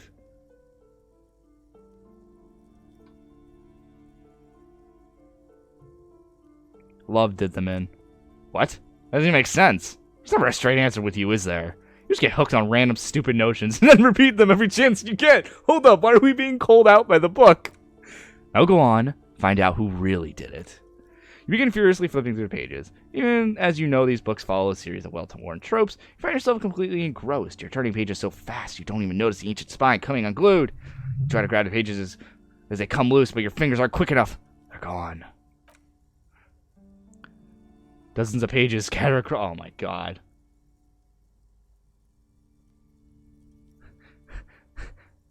Oh my god, it's meant to be 20? Ugh.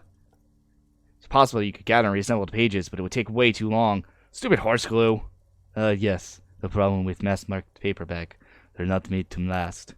Perhaps this is a sign you should get back to solving your own murder, eh, detective? In your hands, you hold 4/5 of Dick Mullen's.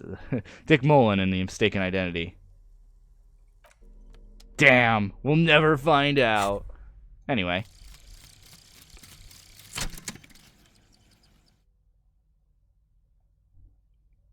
Maybe you should stop obsessing about it your own and other people's sexuality. Feels like it's about time to do that. You thought about this for 8 hours. Not only should you stop, you should tell Kim you stopped obsessing over other people's sexuality too. I'm sure he'd appreciate it. Unless you already got him killed because you were obsessing about your sexuality. There's no way of telling from within your brain. But for your own sake, please say you didn't. Wow. So that was entirely pointless. There's literally no point in doing this. Right? Am I crazy? What was the point of this? I was kind of hoping that, like, our character would be gay. I was really Hello hoping. again, esteemed officer, and welcome to Crime, Romance, and Biographies of Famous People. This Dick Mullen book fell apart before I got to the end. Do you have another copy? Oh, I'm very sorry, sir. Some of these old paperbacks just don't have the durability. I would happily sell you another one, but unfortunately, it's the last copy we had in stock.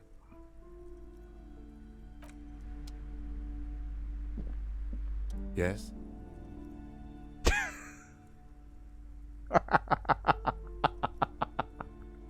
I have big news, Kim. Okay. I've managed to stop obsessing about my sexuality.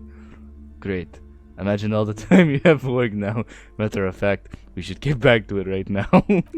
There's one thing, though. What?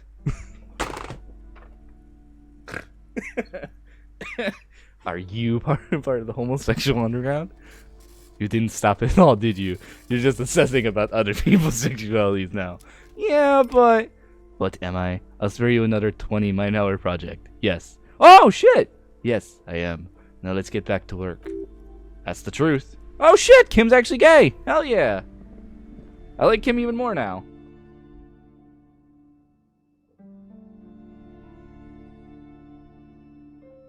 I guess we just got a little bit of tidbit into Kim's character. I'm fine with that. That's hell yeah. Sonic. Wow, good for him.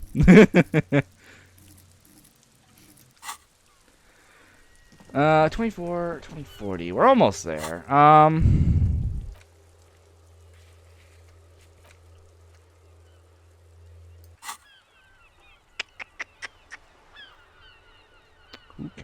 What can we do in the next 20 minutes of in-game time? I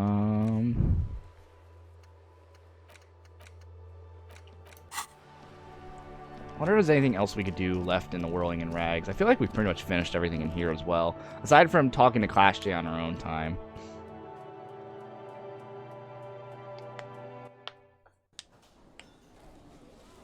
I wonder if we could talk. What happens if we talk to you again?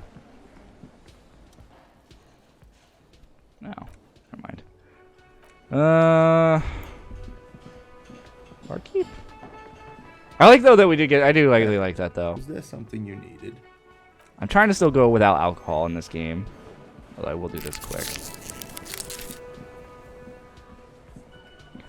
Can I fuck with Titus and be like, hey, I know you're gay? The copper name. Or something. I don't know. I'm trying to like see if like it was only Kim we could talk to about that, but I still like that. That was a neat little thing about Kim. You know what? You know what I need? I need a break so I can go pee, and then I'm gonna go grab a drink. So actually, I know I'm just gonna. I don't know. Yeah, I'm gonna go right back. Feel free to listen to whatever sounds we may have. You know what? Actually, first off, before that.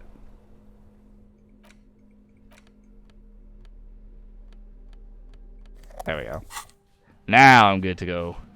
Now I'm good to go to, to use the bathroom quick. So I'll be right back.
Alright, apologies for that. That took a little bit too longer than I thought.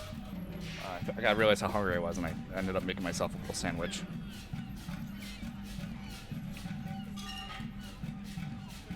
But, got my drink. So I kind of thought about this also on the break. Because, just to give a note, I won't be able to stream tomorrow because I got work tomorrow, unfortunately. But, I want to, I'm not gonna lie, I kind of, if I'm right on how we're pretty much at endgame with that ladder and the other stuff, I kind of want to finish Disco Elysium tonight.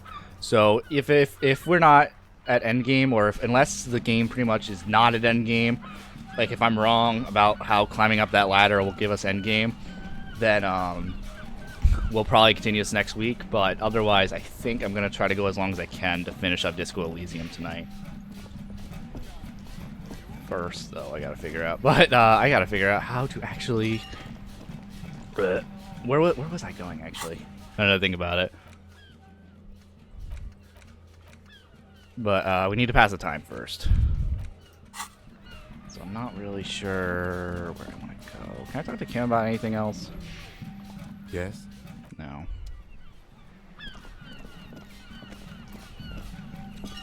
Any suggestions of where I should go to waste some time?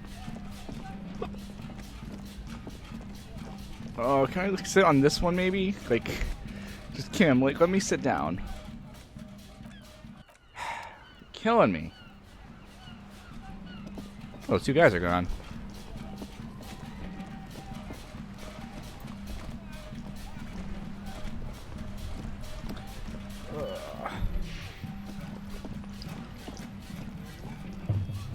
Kuno, might as well see if Kuno has something to say before, because this will probably be the last time we actually talk to Kuno. I guess because I don't really care about the money at this point, I might as well see if he, might as well see what the jacket's about. Fuck, does Kuno care? I want to buy the found jet pants. Kuno unzips his jacket and pulls the pants out of the plastic wrapping. Here, pig. Here, we fall now. Performance buddies. Kuno and I see her through the air like a fucking eagle. He looks at you with pride. Pigs in Kuno's debt now. Money debt. Money debt doesn't mean anything. He's just saying words. You're not in debt. Kuno doesn't fucking care. And we bought the pants. Or the shirt, I guess. Or pants, whatever. Instrument. Performance unlimited. Excuse me?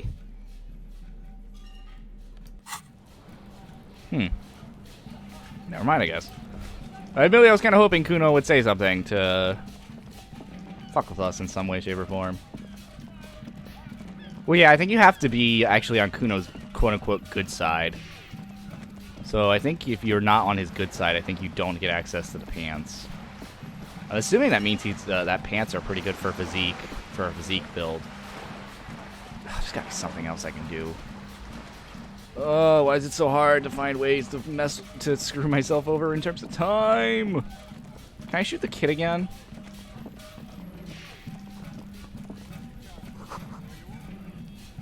Oh boy. Ah! Damn. I thought we could just go back in or something. Ooh, hey, hello. Waste time? Waste time, please? The spread pattern of these bullet holes makes your chest ache. Your breath goes heavier. More old bullets. Half a century at least. From a revolution.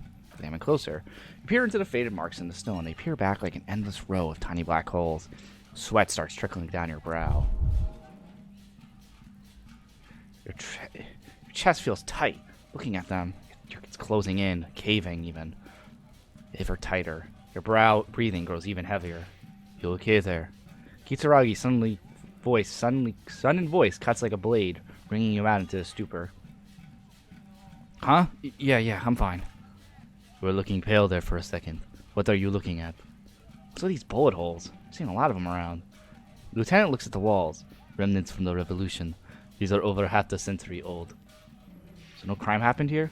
Perhaps a crime of sort, though ages ago. But no, these do not warrant an investigation. Okay then, what can you tell me about the revolution? Not much. I don't have a fresh perspective on it. Should we go? Damn it, Kim. Just help me out here. Don't me waste time. Sorry, I bite my sandwich. and not get breadcrumbs all over my pants.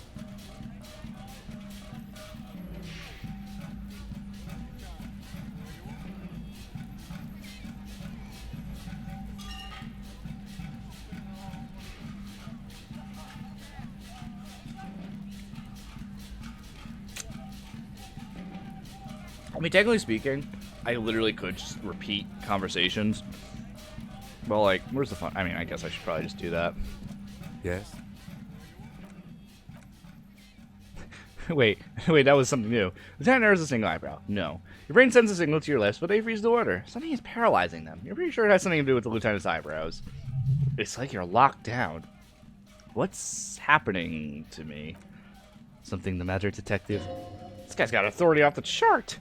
This is a flick of his eyebrow. He's able to make you his thrall. So what can I do about it? Nothing. You better hope he doesn't abuse his authority. There's a lot of it. Silently scream for help. If the lieutenant were an evil man, who knows what sort of havoc he would wreak. Fortunately, he's a committed officer of the RCM. He'll only use his powers for the good of the investigation. Okay then. Wearing glasses. Glasses are cool, I guess. Are they? They're mostly just cumbersome. You ever talk with yourself? I get it. You're one of those old school detectives. So what? That makes you the new school? God spare us. For real detective work, nothing beats a good notebook by your side. Lieutenant produces a small notebook and idly thumbs through a few pages. That's where his conversations with himself take place. We all have our different mediums. His is written. Okay, hold up. I want to see what the other one is. So do you know, tap inside your brain. What? Think? Well, I do most of my work inside my notebook. Lieutenant Prison. Yeah. You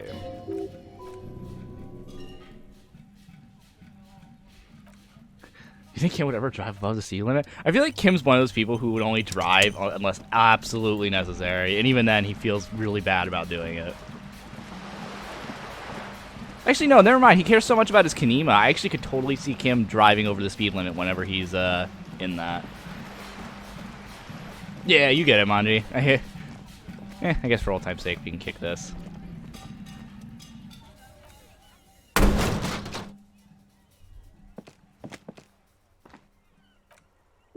Aw, that's right.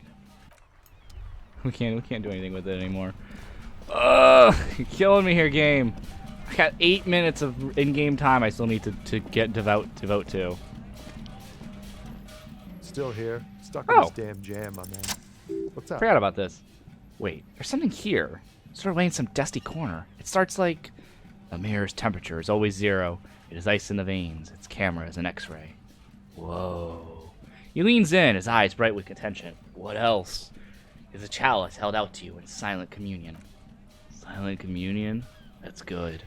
He's transfixed by the words, where gaspingly you partake of a shifting identity never your own. Dang. He grunts, unable to suppress his reaction. That's some great shit.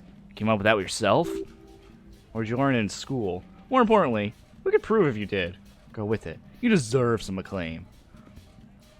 I'm just a vessel for the muse. Right, but really, no bullshit. That's great stuff. Once I know it's yours. I think the words are mine, yeah.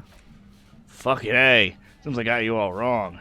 Cops aren't much known for their artistic sensibility these days. Good to meet a fellow poet. It's only the appreciation for real text. The others here, see, they don't really get it. Makes it all easier to bear. The words are pretty. I get you. When they really click, it makes the words seem manageable. Good to be on the same page. He gives you a thumbs up. Oh my god. Game. Just give me the last... Just make it 2200. Oh yeah, check your map. Let's try to avoid... Okay, well Gaston's not there.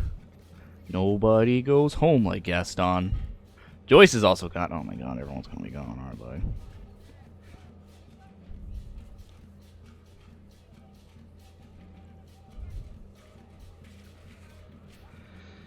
Close. I guess we can do pile close. There's also a cafeteria window.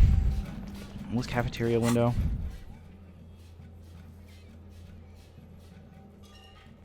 Perception? Oh god, perception's a little too low.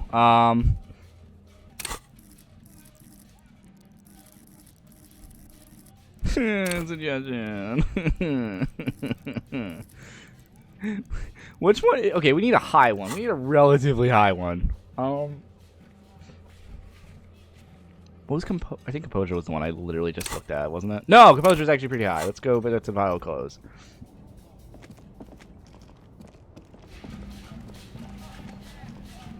You need to do the cold dew mama doc what?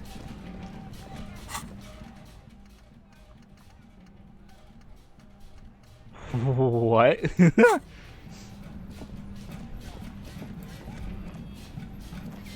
This is all you don't have. Clearly. I think file closes. No, file. The shine on those sunglasses lasts a lifetime, officer. You keep coming back. That's good, officer. Keep browsing those clothes. Keep saving that economy. Cold grazes your hands. Synthetic and sleek. A windbreaker. Surf, it says. But also wind. Summer.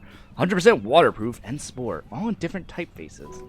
Practical. And yeah, it may deaden your senses to the world around you. Possibly because it's awful. Wow, I did not mean to burp. Awful typeface. It's probably using Comic Sans. Good choice, officer. Mega sporty. It's only $4.50 for you, sir. Listen, I love Sans, but Comic Sans, like the actual font, is bad. Really bad. The wife already left. Yeah, unfortunately, we failed that in the last stream. Yeah, unfortunately, we won't be able to finish up the wife's story, which I'm kind of upset by. I wish part of me kind of wishes I save scummed on that, because I really felt bad we couldn't tell her that her marriage wasn't, you know, a lie based on a lie. That one I was a little depressed by. That's probably what I would consider one of my bigger failures in this playthrough. Gosh darn it, someone spend time with me. Hello. Let me know if I can help you with anything. You know what? I'm just gonna do this. Just fuck it. We're just gonna repeat everything, because I don't care. Because I just want the day to go by. just want the day to go by. Please. Please make it 2200. Gabe, please.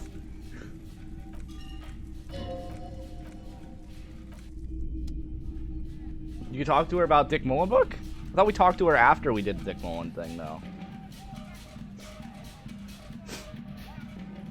Didn't we already talk to her? After I thought I broke the book, then I talked to her. Or was it the other way around?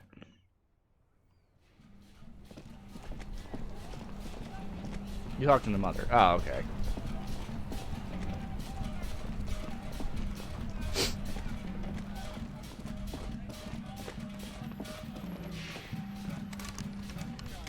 Oh. They're closed. Of course they are. That's wonderful. Now, I guess we can talk with these dickheads again. But Kim, let's actually fuck them up. They're trying to mess with your car. That ride is Hey! Look who it is!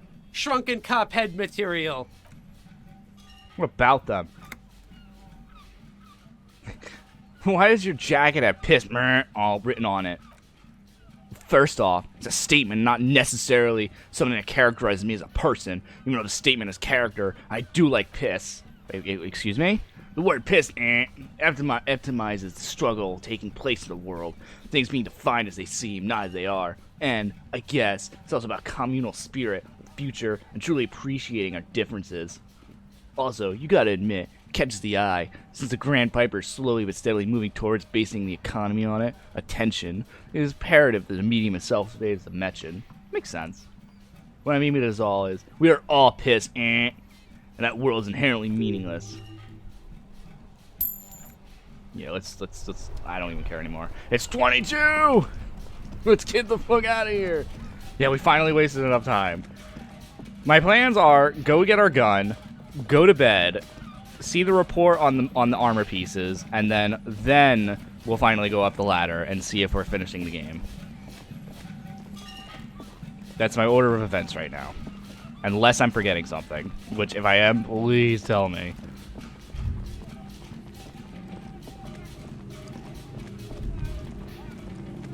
The only reason I want to go to bed in the game is mainly because I want to have full of both of these by the time we do the final event. Which one was it that, was it Endurance? If I was coming on YouTube video, the Boombox OST. Around the cafeteria matter, slowly tries to piece the bird back together. Well, he hears dance music and distant grinding louder. Dance begins to shake uncontrollably. It sweat rolls down his forehead. Well, it was Endurance, right? I'm assuming it was. I'm gonna put Endurance up. Yeah, we got our health up one.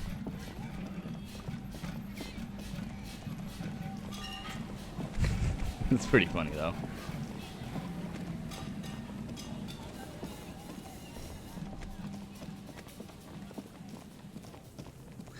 It's like they just know we're coming. Alright. Whoa. Whoa! Excuse me?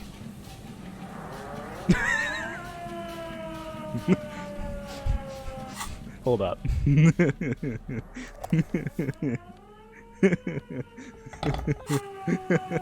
gonna let it sit on there for a second while I eat my sandwich so you can all enjoy whatever the fuck that is.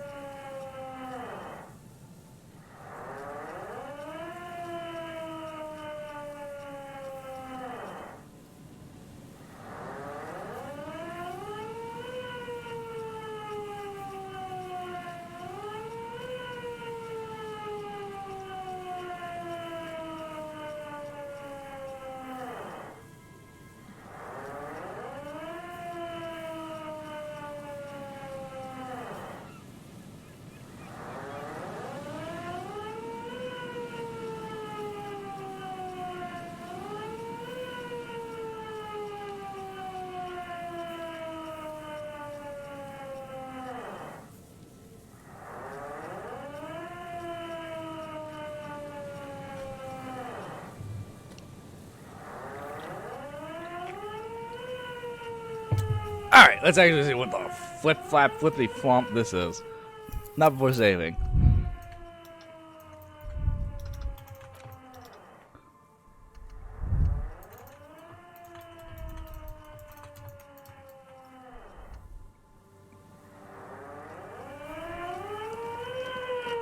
Put your hands where I can see them. The aging woman, under a mountain of police paraphernalia, mumbles herself, then notices you and reaches for the megaphone. Show me your hands. This is the pigs. Show me your hands. Right now! Show me your hands right now! Okay, crazy lady.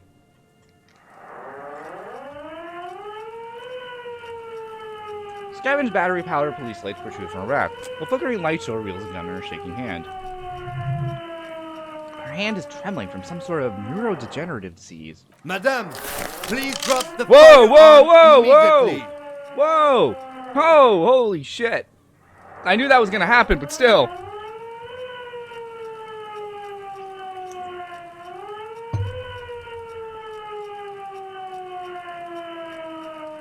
Easy, ma'am. Take it Failure easy. to comply. Suspect is displaying aggression. Officer under duress! Officer under duress! I am the police! Don't move! Don't move! Hands on your head! Suspect is armed and dangerous! I'm not moving. Suspect is on the loose! Suspect at large! Officer administers street justice at her own peril! That one extra lick with a baton or extra knee strike above what was actually required! Suspect is under control! Suspect is under control!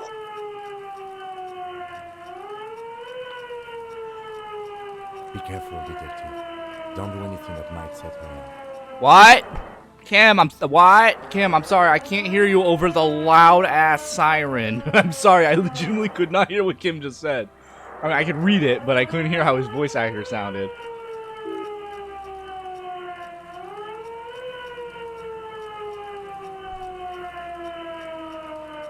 We can solve this peacefully. Please lower the weapon. Officer, I need assistance! Her eyes dart between you and Kim. Suspect at large! Get on the ground! Ma'am, please. Lieutenant's trying to make eye contact. We want to help you, but you need to lower that weapon. Let's just talk, alright? Disturbance reported! Authorized deadly force! Sector, take the shot! Her head snaps at you. Big red key! Big red key! Big red key? That's code for battering ram. Cop talk. You know this. Please identify yourself, ma'am. It's the goddamn police, shitbag! She yells into the microphone. Hug the pavement! You're under arrest! You're not the police. We are the police. Back up! Back up? She lowers the megaphone halfway and immediately races again and screams, Back up! Back up! Status unconfirmed!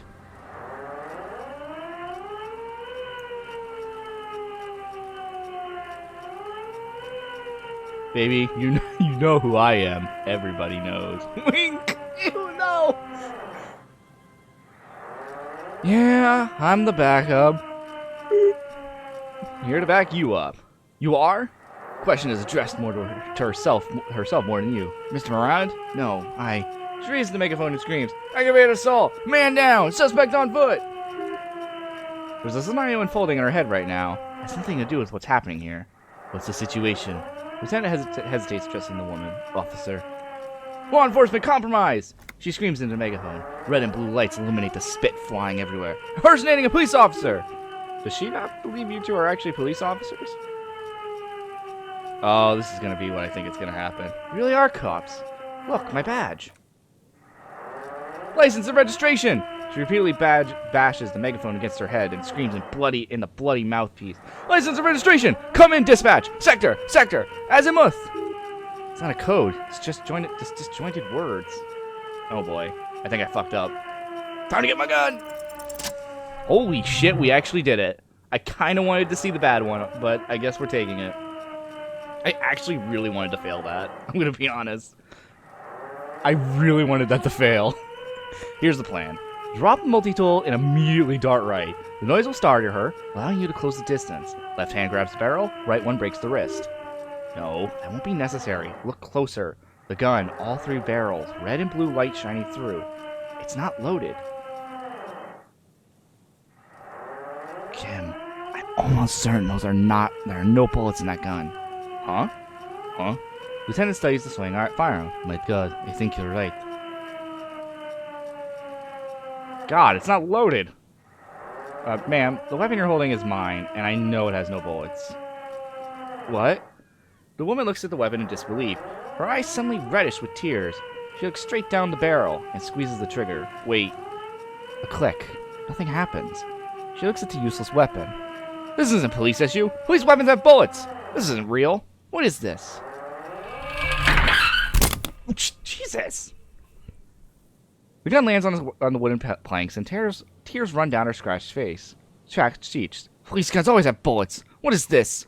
Why'd you sell me this? She looks devastated. Grab the gun. Right now. This might be your only chance. Pick up the gun.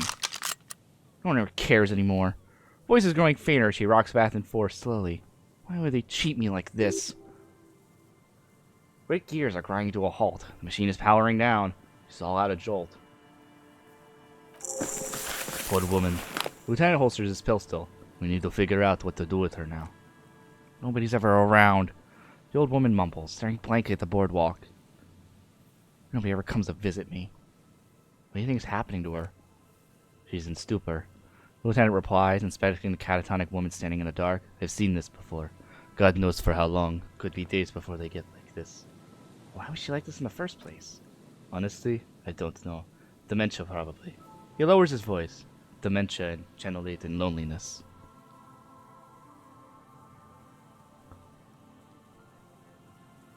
Neurodegenerative disease. Could be, agrees the lieutenant. Her hands were trembling and she did seem uncoordinated. But what were you going to do with her? Very sorry this is how life turned out for you. Her scratched skin is warm to the touch. The person inside doesn't even know you're there.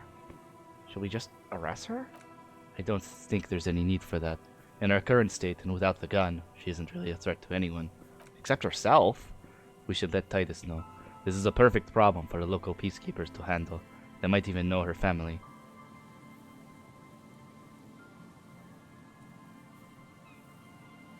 Yeah, Titus sounds like a man for the job.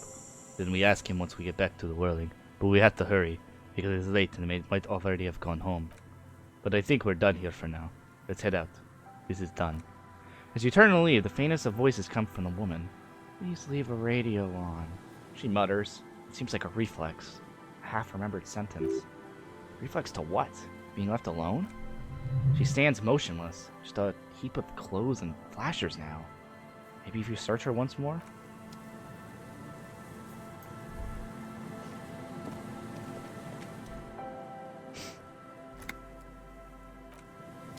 Also, why do I keep getting more money in this?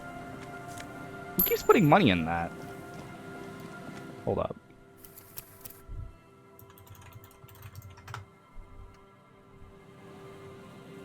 Well, that was fun. Oh yes, that was a thing. Pick up the RCM cap. She doesn't even flinch as you reach out and disentangle the familiar-looking lieutenant's cap from her mountain or RCM paraphernalia. Oh, is that yours? Maybe. Probably. You know me. Lieutenant nods. It's your hat. I'm not gonna shake her shoulders. I'm gonna leave her be. This probably gives us Sprite corpse. Oh no, he has one to authority. That could be useful. Not really though, because we're pretty much almost done. Alright, so I guess we're gonna head back, tell Titus, and then come all the way back here, and then go to bed. Then we'll continue possibly going to endgame and see where it goes from there. Because yay, more walking. Seriously, why does this game make me sad every 5 minutes? I don't know, it tackles some pretty heavy stuff. So you do have to give it credit for that.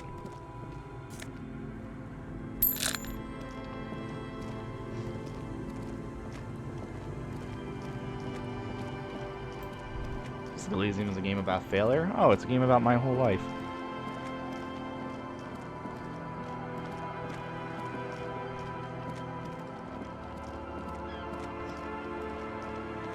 We got that good roll once, though. Yeah, once. I was wondering who would make that type of joke first. Who says it's a joke? Anyway. Hopefully Titus is still there. Worst case scenario, I just go to bed in the game, and we come back in the morning and talk to Titus. Actually, we could probably talk to Clash J and get that fixed up with without cams, now I think about it. So actually, let's do that if we can help it. Ah, good, Titus is still here. The Copper-nado is back. What do you want? There's an old catatonic lady in the old fish market on the other side of the bay. She needs help. The big man's laughs, nearly spitting out his beer. What's that, Copper? You must help little old ladies now. You're local law enforcement, aren't you? Lieutenant looks Titus in the eye. Helping troubled civilians should fall under your jurisdiction. Yeah, we'll send someone out. Who is... Wait. It's the pigs, isn't it? Yep, her. He pushes up his cap. God, poor lady. Don't worry, we'll handle this. I think she's got some family in Quran or something. Bastards left her alone when she got sick. We've been getting complaints. Hey, Eugene interjects. Wasn't ever our B team looking for her the other day? They said something about her. I don't know. Finding something? Yeah, I think you're right, Gene. Hey, gives him a beer salute, turns to you. So you have something in yours, pig? Whatever you do not admit these punks lost your gun. You will suffer if you do. Nope, she didn't have anything in mind. No? Well, whatever then, Copper. Titus chugs his beer down and wipes his mouth. No, he totally said what it was. What was it? He's still thinking it over in his core. Oh, we got that. Damn it. We totally admitted that we lost our gun to them. Anyone remember? I don't remember. I was fucking drunk. Let me know if you figured it out back there. Now, anything else we can help you with? What was her name? Her real name? Takes off his cap and scratches his head. Auntie LaPlante. We always called her Halder. Something LaPlante. Marianne, amigo, he says, pouring himself another drink. Marianne, amigo LaPlante. Fuck you, pig. What the fuck you playing at, huh? Easy, Al.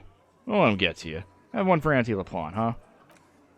Don't disrespect Miss LaPlante, Copper. Big man finishes off a can. She's good people. We all get a little crazy sometimes. Who was she? Oh, how did she get like this? Get one to be a cop, you mean? Well, she... He furrows his brow in thought. Shit, I don't actually know. Anyone know why she started acting like a pig? No fucking clue. Tattooed man shouts. It's gotta be that crazy. Who'd want to be a pig? I'm like, who wouldn't? Cool uniforms, fast machines, packing heat, sign me up. Someone wanted to set the world right before it ends. Ever think of that? He blinks. No, I didn't. Because I'm not fucking stupid, Plaisante. Yeah, pig. Yeah, cop. That's a pretty fucking weird shit to say. The pig's level weird. Big man shrugs. Whatever gets you through the day. Who was she? Was? Like before? Just an old lady. Her kids moved away years ago. Never came to visit. Never took her calls. She gets out every now and then. He swirls his beer. She did right by a lot of us when we were kids. Always was a little off, but still. Well, I can think of a few people that description fits for people I know. Us kids? That must have been ages ago. She was better then. The children kept her together. Dunno. She lives by the water. Shit washes up on the beach all the time. Police paraphernalia doesn't just wash up on the coast, people. It's not like we dump it at night. She bought it, collected it. No problemo, cop man.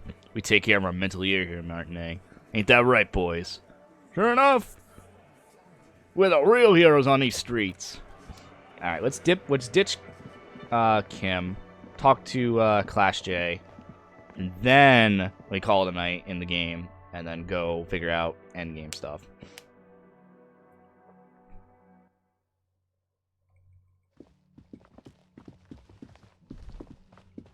Oh shit.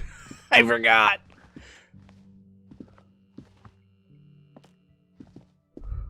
Yes? I forgot we didn't pay because we're sleeping in the God damn it. Yes, I just realized that because we're not paying for living in the hotel anymore. Gosh darn it. That time to walk. Walk all the way to the shack, and then walk all the way back.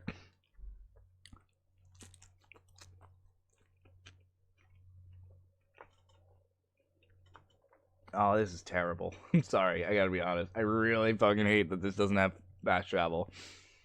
Because honestly, the worst thing about this game is the fact that there's no goddamn fast travel. I don't, well, you say that, but we still can't, I don't think you can drive on this right now, can you? Isn't this portion of the town kind of cordoned off because of the strike? Didn't we learn something about that? Actually, no, I might be able to save myself a little bit of a trip here. Can I just tell him I'm gonna sleep in here? No? Damn.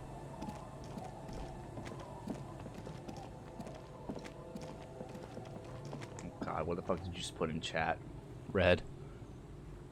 I want to.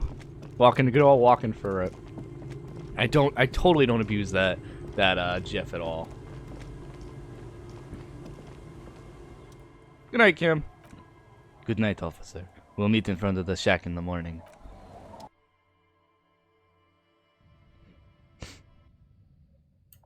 Alright, head outside. Nobody's gonna break my stride. Nobody's gonna slow me down. Oh no, I got to keep on moving. Oh my goodness, that video. Feel free to look that up. It's a Furret walking video, and you just have those lyrics going on, and I love it. I think it's like nobody's gonna keep Furret down or something. You walk out and Kim isn't gone yet. He's like, wait, officer, what are you doing? I thought you were going to sleep. Yeah, I just wanted to, have a bit of a smoke. What a coincidence. So did I. Shall we walk together and have a cigarette? Why don't you meet me behind that shack and show me what your real firearm looks like? I'm sorry. That just popped into my head.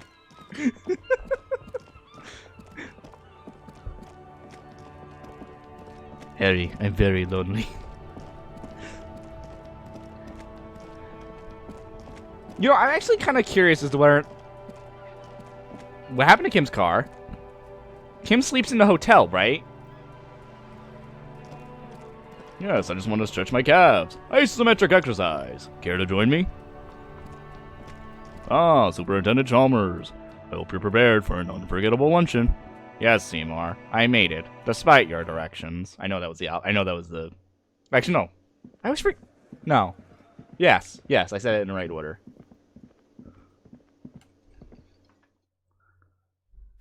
Stop!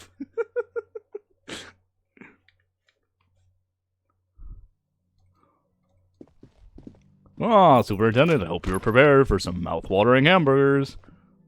Hamburgers? I thought you said they were steamed clams. Oh no, I was talking about steamed hams. I forgot the fucking line was. God damn it, I boosted on Twitter like months ago about how I can remember all the lines, and of course now I don't remember. Fuck. I'm ashamed of my family. No. No, I don't remember the lines. Oh shit, I'm probably gonna save here quick.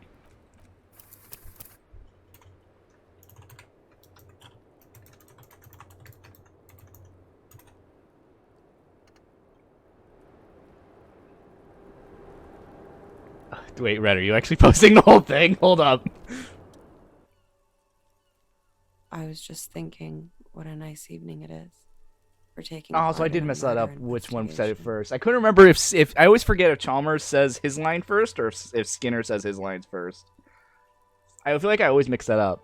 Now that Kim is in here, let's talk about Sunday night. Yeah. She pours herself some coffee.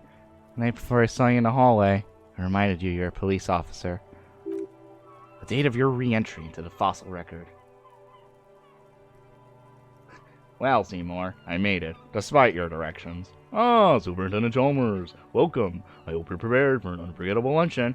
Uh-huh. I'm pretty sure he doesn't say yeah. I'm pretty sure he just says uh-huh. I feel like that's incorrect. I'm like kind of 70% certain he just says uh-huh. He doesn't say yeah. Oh, ye gods! My roast is ruined. What if I was to purchase fast food and disguise it as my own cooking? Ho ho ho! Delightfully devilish, Seymour. Oh god, I can't help it. That's still one of my favorite memes. I think it's just in existence. Yes, before I emerged like Paleolithic megafauna. Wow, that's some creation myth stuff right there. One of the first things I remember doing in Elysium. Wow, Elysium. You don't hear that term often. Did you hear something Sunday night from my room? It was the usual ruckus. Loud disco music. Did I have any visitors? I can't say. Probably not. Sounded like you were flying solo. You mentioned loud disco music. Oh yeah, various artists. Ostentatious orchestration prime among them. She arches her eyebrow, waiting to connect with you. Oh, that. Yeah. Ooh. The less said about the ooh, the better. Ooh were huge where I come from. I was very young then, of course. Like 7. Life gets hard, she says, half singing. We go on. And we go on alright. I don't know about that. Around 2 o'clock, the disco stopped and there was a change of pace. What happened? A slow, sad song started playing, like organ music on repeat. That went on for quite a while. Some of that time you were yelling along to it. What was I singing? That doesn't matter. And that we are alone now. It was difficult to tell. The song itself was quiet and soft. But you sounded like a wounded boar, sir. It was hard to understand what you were singing on top of it. But then what happened?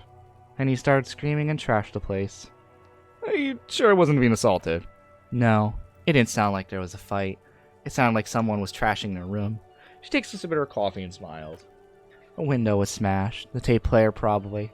The song stopped, and furniture too. A real destructathon. There was screaming, then I think you passed out. Please tell me there wasn't anything else. There was. I think that you screamed that you didn't want to be this type of animal anymore. I may have misheard, but it was sort of memorable. I went out afterwards. Everything was quiet then. Around 4 or 5. And that was it. Thank you. No problem, sir. I found your buoy. It was empty. Just seawater. Her eyes widened. Oh. Did you take the documents? No, of course not. As I said, it would have been too risky for me to use those documents anyway. My employer gave them to me. In truth, I should have destroyed them. She doesn't seem to be lying. She's generally spooked by their disappearance. Perhaps the people who are after you took it? She thinks for a moment and then shrugs. They couldn't know where I put it. I'm actually sure I was not followed. I've told no one but you. Mentioned seawater? I was worried I'd been too careless with the latch. The documents were probably... She waves her cigarette. Just waved away. How do I feel like you've won here? I really don't know, sir. She takes a sip of her cold coffee. I certainly don't feel like I've won. I feel like shit, sir. All the time. She smiles. Bitter little smile, but she means it. But this turned out well for you. You've slipped past all suspicions. Clearly I haven't. We're having this conversation, are we? How well could it have gone, I mean? A wet wind, heavy with brine and industrial pollution from the stacks nearby, ruffles her hair. I'm stuck in Martinez, just like all of us. I've been up here, I don't know how long. I like to call this my rooftop containment facility. What are you contained for, then? For my sins, of course. The long-standing sins of a bad, frivolous person. For destroying my first love, for working for bad people. The list goes on and on. It won't turn out well enough for you. Somehow managing to not become a suspect. Did I? She arches an eyebrow and sighs. Why do I still feel suspicion hanging over me, then? What I managed was to get him killed. I'm the love that does people in, remember? Something seems off with this theory I developed. About Ruby. I don't know what to say. It all seems fortuitous. For you. None of this is fortuitous for me.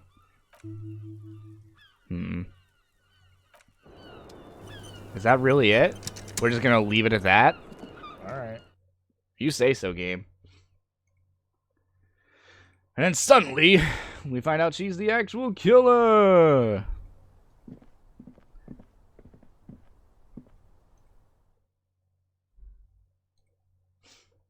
Alright, well, I guess we'll finally head to bed now. And, continue the day. And maybe finally end this day fully. But we still gotta go check out what the numbers on the plate are.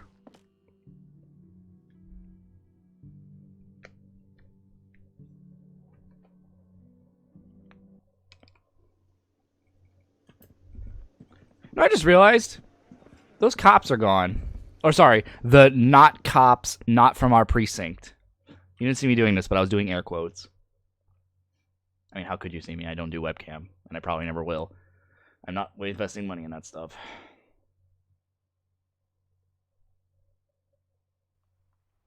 Uh-oh. I see you. Did I level up? Huh. I totally did.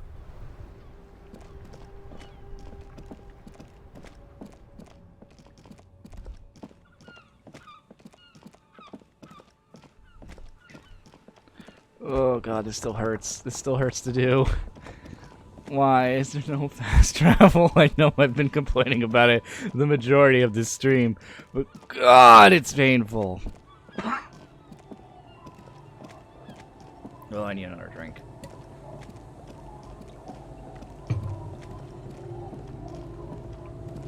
Alright, let's actually go to sleep now. We're almost done. I'm assuming. I almost said hopefully. Like, I don't know why. I felt a little bad saying that. 'Cause it's like, once again, I actually really like this game.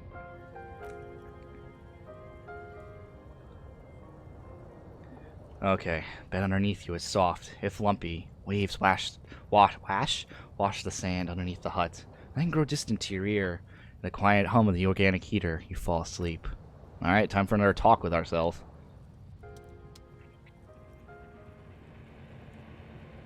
Like a deftly cast fishing net, sleep pulls you out of the world and into its dark shore. Looks like I could eat my sandwich because it's the voice rough acted. mesh chafes. Then, tightening around you, it digs into your brain. Dark Shore my ass. I know what this is. How have things been going for you out there? Helped anyone lately? Saved anyone lately? Murdered anyone lately? This bastard isn't even listening to you. Because you know you are a murderer. A disco music listening psycho killer who offs poor people. And then forgets about it. Okay, so I'm a murderer, and that's bad. Hear that? He doesn't even flinch. Iceman doesn't care about killing people. That's nothing to him. Blackwater, under the bridge. The thing he's really scared of is much, much worse than that. What is it? Don't tell him, sister. It's too bad. Why are you doing this? I just want to sleep. I can almost see the dark. We're trying to help you. All these processes, these tortures, voices and tremors are all just distractions, flares and countermeasures to keep you from the last dream, the worst of them all. I'm wondering if this is your hint about how many days you have to complete the game. The last dream will be total annihilation. Cinders peeling off the fuselage. Oh, we this is won't definitely be a there hint. to help you anymore, Harry. We will be dormant. You will be naked and alone. And the air will smell of apricots. Of hell. An ancient sadness, brother.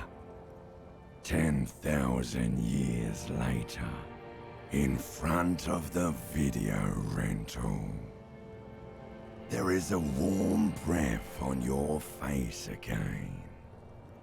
Everything is okay again. Everything is so okay. I can't wait. I can't wait. Your eyelids flutter open for a moment. When you close them again, you sense the light of the room around you. You're back. In 2 seconds, the alarm will ring. The last thought in your head before waking is, maybe you shouldn't have seen that stained glass window in the church.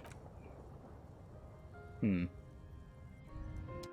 no, I definitely think this whole last dream nonsense is probably the game trying to hint to you that, like, if you don't solve this case, you're gonna die.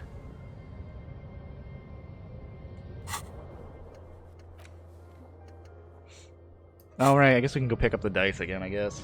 So we have 2 things to do before we finish up the game. I'm still planning on finishing up the game tonight and trying to stay up as much as I can tonight. This is going to be my last day off for quite a while. I think I got 6 weeks, 6 days of work starting tomorrow. So that'll be fun. Not a full week, but 6 days is going to be a little tiresome. Alright, let's get this done, though. As long as the game stops slowing me down, please.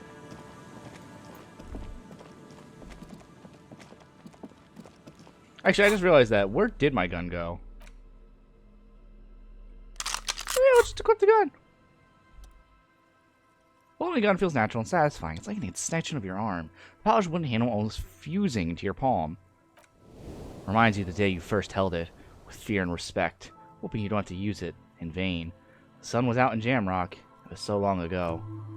Sheath your sidearm, officer. A serious law official, caught by the book, should only to unholster their service weapon when using it is unavoidable. Oh, I think that's the game telling me, like, yeah, don't keep this out.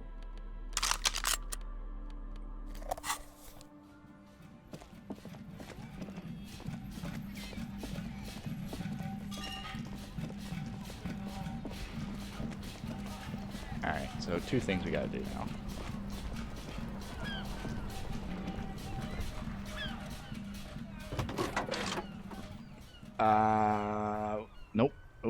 Nope. Radio bug. Did you find more about our hoots? Yeah, it took some convincing. I got the mercenary's name and a few biographical details. Are you ready? Lieutenant leads in to listen, notebook in hand. I was born ready, baby. Lieutenant the armor was issued to an Oranier citizen named Ellis Courtenaire. That's E-L... Okay, I'm not reading that. Exact date of birth unknown. He was signed into the Leostad Country Neonatal Care Unit on 28th February 09.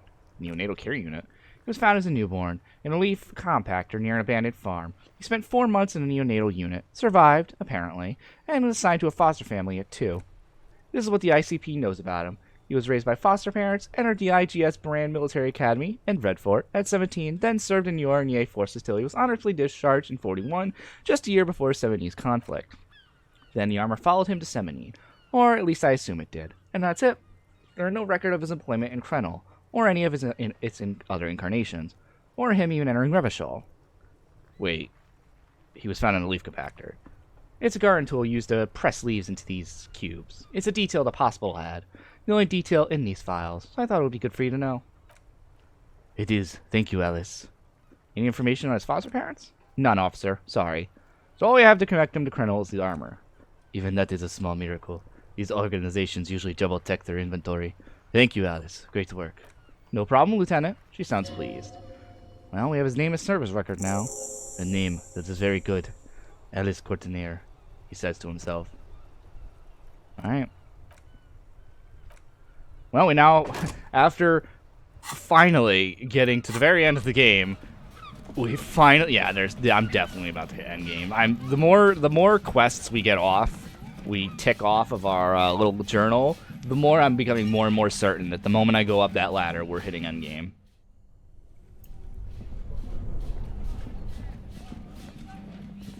It just doesn't seem like they would give me so little, especially now on day 5 when we only have technically, I'm assuming, 3 days left. I wait. I always forget. How did I find out about there being only 7 days? I can't remember if I looked it up or if one of you told me. I honestly have forgotten about how I found out that information. I want to say one of you told me, but I also feel like I totally would have looked it up out of fear of running out of time in this game. Came back, pick up my die. Thank you. And you have a nice life, lady. Oh, you get a nice little bit of experience from it. Cute.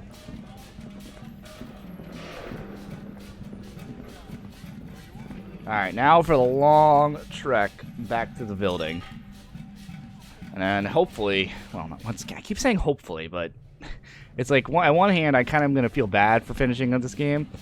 Mainly because, well, I don't know what I'm going to stream after this game. I think I have an idea, but I'm not entirely sure. I have a few options, is what I'm trying to say. But I'm not really picky on which one. But I also could just play random games anyway that I've been meaning to play, but I don't feel like playing, or LPing, but more streaming. We'll probably see what happens after this.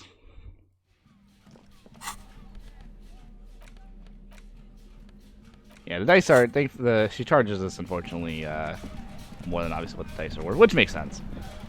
You gotta do retail price so you don't kind of cheat the system and be like, oh, I sell it for 1 real.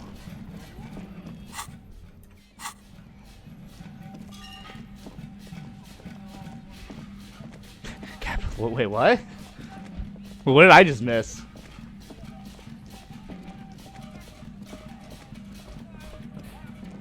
Did I just, what? Capitalist pig. What did I just miss?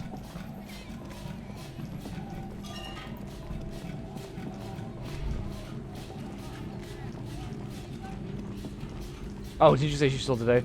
Yes, sorry. I got very that went way over my head, Red. I got very confused. I thought you were referring to me. I'm like, whoa, what did I do? And upside down.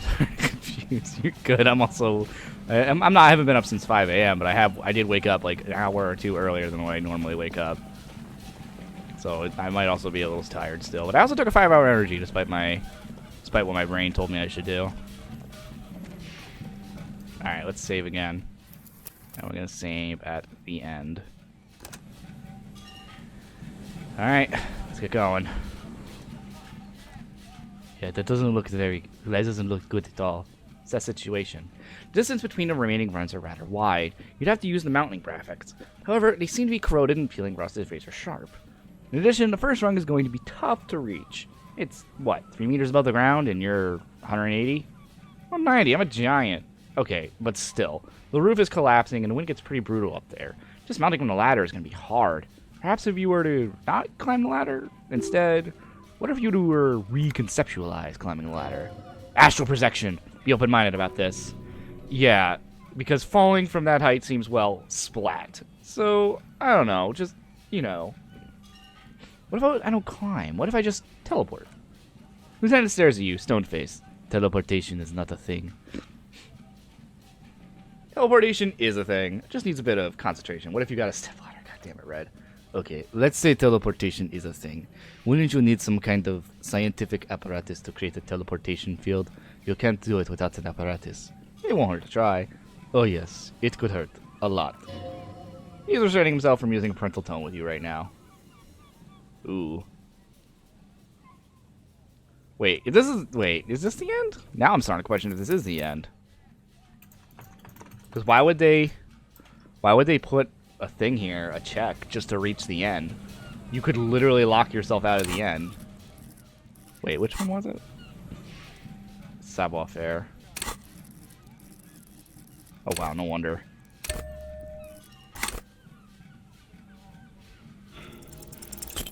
On second thought, maybe teleportation isn't a thing. Why? Because you're just standing there squeezing your buttocks and nothing is happening. Kim, it isn't happening. I'm not teleporting. He looks at you, eyes wide with faint surprise. You're not? Please don't try to climb the building. We'll get in another way. Wait, is there another way to the building? I haven't seen another way to get in the building. Am I crazy? Is there another way into the building? Wait, what just happened? Okay, it sounded like the game was teleporting me somewhere different.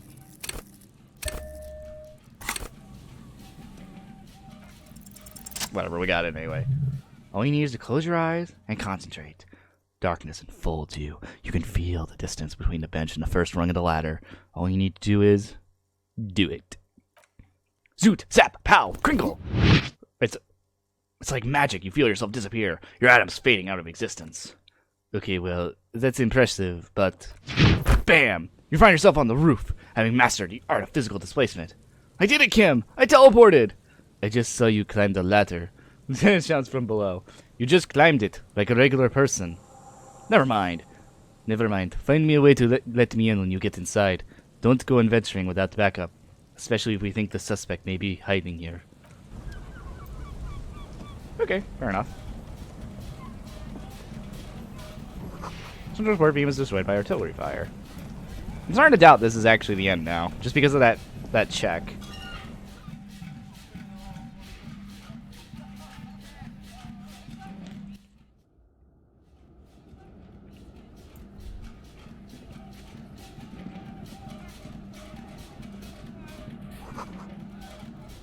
You can barely see out.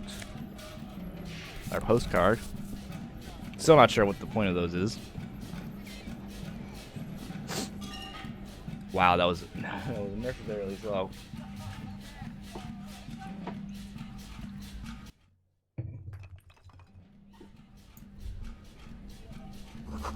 Collapse nearly sealed the basement. Only one can barely squeeze by. Antiquated office furniture? Last century, maybe? Brought down and forgotten. So long ago. Silver-turned tables covered in orange mildew. Crawling with something. Oh, hey Kim. Yeah, we're gonna leave you. I'm kidding, we're not gonna leave Kim. We can't leave our buddy boy Kim. Who's there? What do you mean, who's there? It's me, Kim. Stop playing around it. Help me get this door open. Officer? Are you okay in there? Push the door open. we can just be a dick and ignore Kim.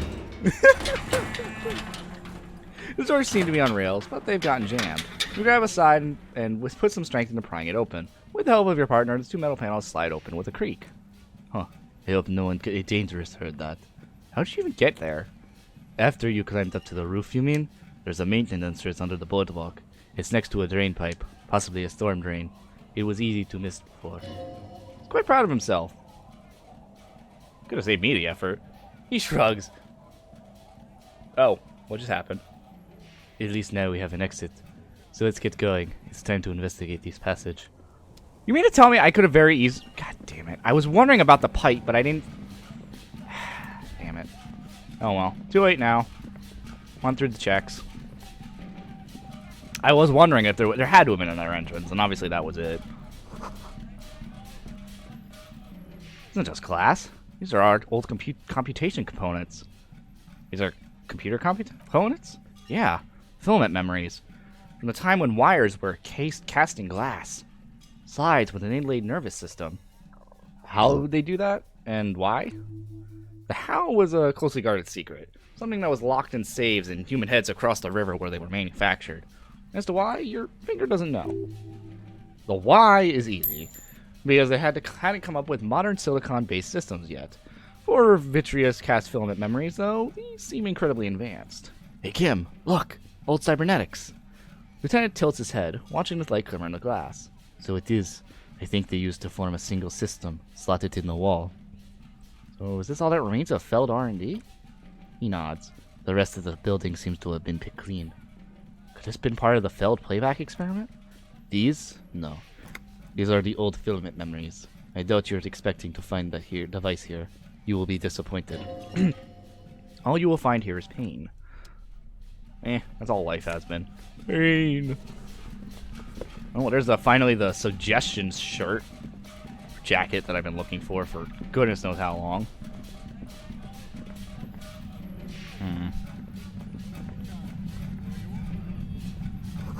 Tunnel collapse. You'll have to find another way around. Okay.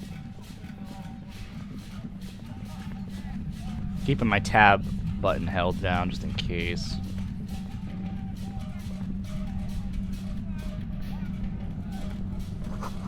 Radioite buried in sand and dust. I had to check. Where'd it go? Oh, wait. Feels strange. What, the light? More money. Maybe it wasn't no going back.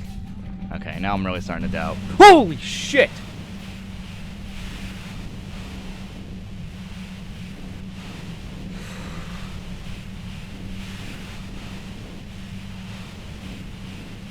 God damn it. Ruby? You know, I probably should have equipped my gun. Suddenly your entire body is paralyzed. Aggressive white noise fills your skull. Strange pain like you've never felt before. Through static, you hear a woman's voice. I know you're feeling pretty uncomfortable right now. Don't move too much or fight it. That'll just make it worse. Says the shadowy figure by the machine. Can't say it's a pleasure, officer. I was really hoping not to make your acquaintance. But here we are.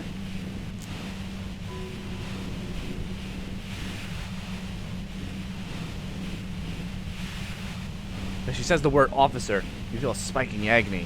It sounds like the entire radio frequency range is screaming directly into your neural pathways. Don't cover them. That's an awful decision. Why would you want to not shield yourself from it? It's an entirely new type of experience. Way worse than all the previous. Okay, I was thinking maybe I could reach for my gun. Don't focus the pain. Focus on her job. Tell her she's under arrest. You're under arrest! Really now? Check this out. Okay. Help. Kim, help. My brain's on fire. Lieutenant clutches his head back as his eyes roll back into his skull. I'm using a pale latitude compressor. You and your partner have been caught in its field. The explosion of static you're hearing. It's the Ulan frequency. Blast from that pale emitter Fat Angus mentioned. Cry over your ears. Here.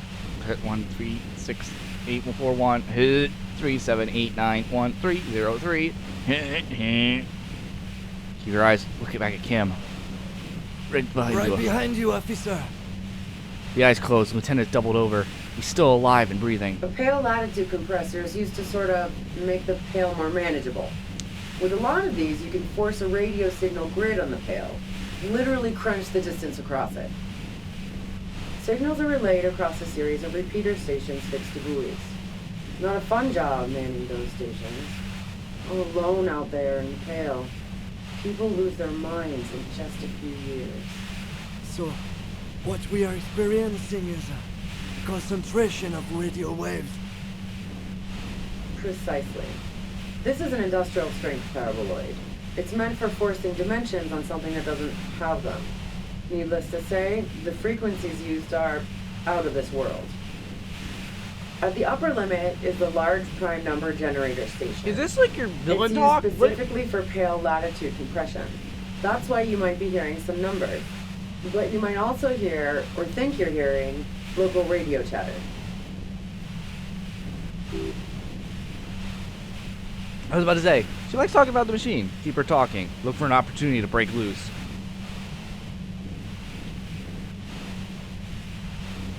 God, how'd you get your hands on this thing? I built it myself. That's illegal.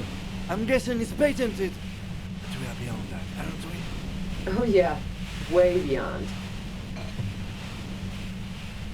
God, have you experienced the pressure yourself? Yeah, I stuck my head in there before using it on you. Seemed like the ethical thing to do. Can't say that I enjoyed it. The field was weaker, but I can imagine what you're going through. Oh my lord. This is a goddamn pill anyway. Pale? It's the end of the world. Will I stay like this forever? No. Once I shut down the compressor, the pain will end. It may take a few minutes for you to steady yourself, though. It's a bit like walking out of a very confusing dream. Shit, 3, 4, 2, 4, 5, 5, 7, 9, 7. Tarot, Callus, Holland, Ara, Illa, Emity, Neep, Helps, Omity, Inio, Peels, Moot, Tudor, 4, 4, 6, 4, 4, 5, 4, 4, 8, 2, 9. Talk about the man who killed. Yeah, let's not talk about that shit. You were hunting me and fell into my trap instead. That's all there is to say about it.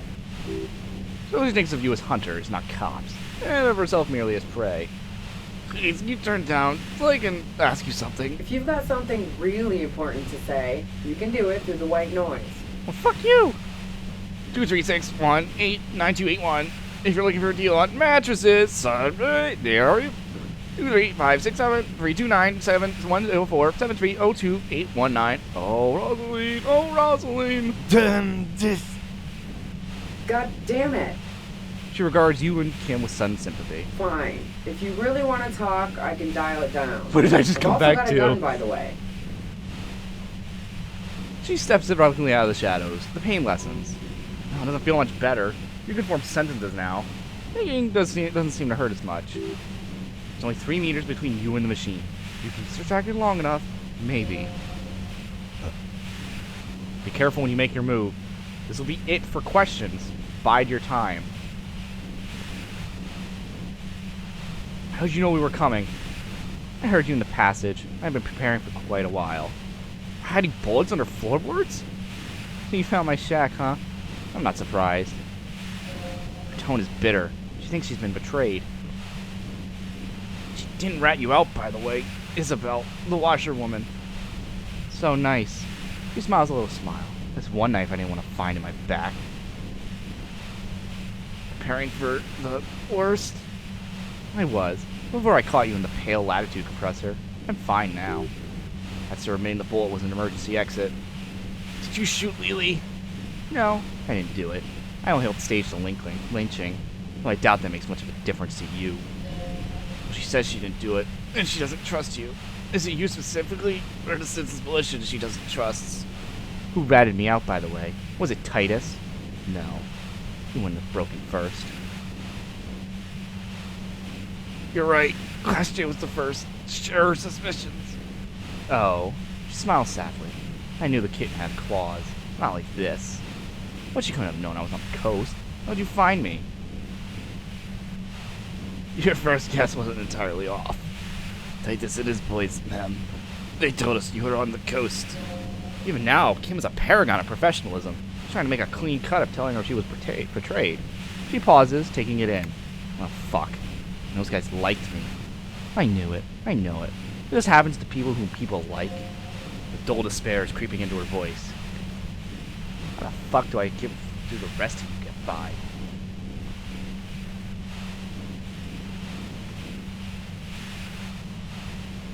Let's do it by asking you some questions. I have some for you. Like what? She adjusts the grip on her gun. I already told you I didn't do it. strong moral compass, she still wants the opportunity to make a case for herself. Do you have an alibi for when Lily was shot? Man, I was with the boys the whole night. I hope they at least bothered to impress that upon you. Oh shit, how long was it? There was a half hour missing. You went out. Like, fuck I did. I was in all the time. Then we went for elite 10, 15 minutes max. Our investigation was shown that 15 minutes was just enough time to commit the murder. Wow, now I'm curious. Please explain. Look, there's a secret way from the first floor dwelling to the roof. Don't know it, but also, she frowns, studying your face.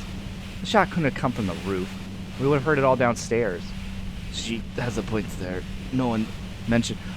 What do you mean? Didn't we already discuss this? There was too many people in the fucking place. They were partying. Ugh. Would you say that Lily was a likable person? I didn't like him. Hardened mercenaries aren't particularly likable types. You won't feel sympathy for mercs. It's hard work. Plenty of broken people who don't come out of that kind of body count. Besides, they're paid well for what they do. Do you feel protective of the Union? Yeah, sure.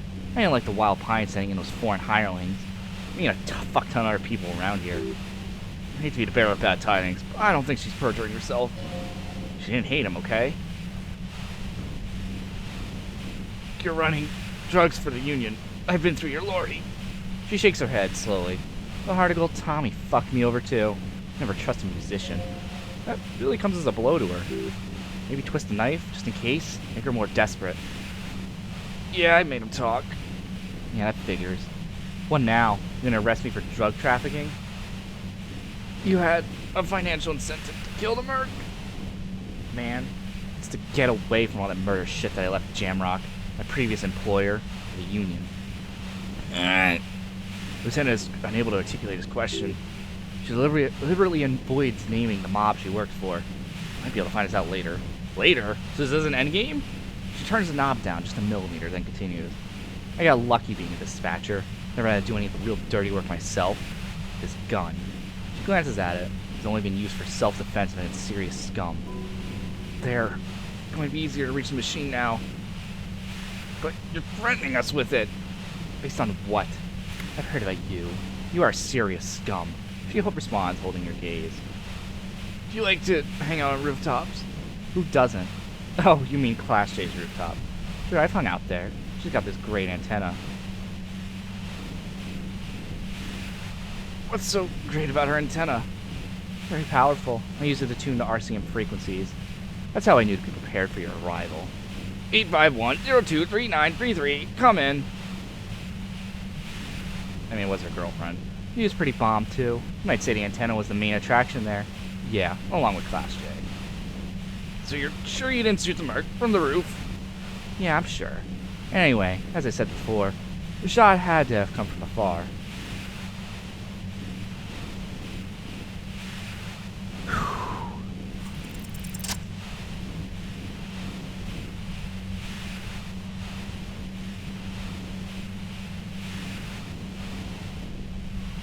Come on.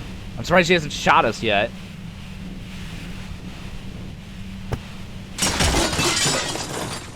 Wow, we're actually pretty good for that.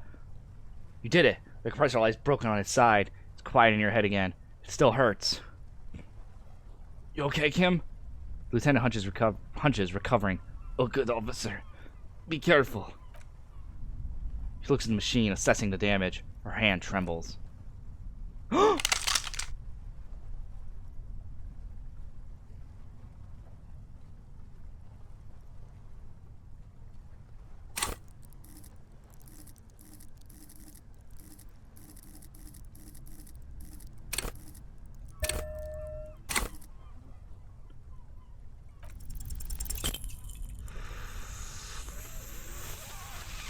Fuck!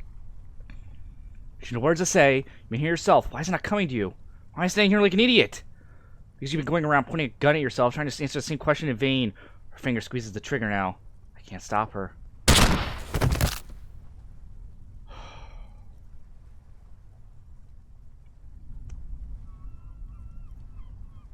smirk crosses her face as she watches you stand there, mute, and she exhales sharply.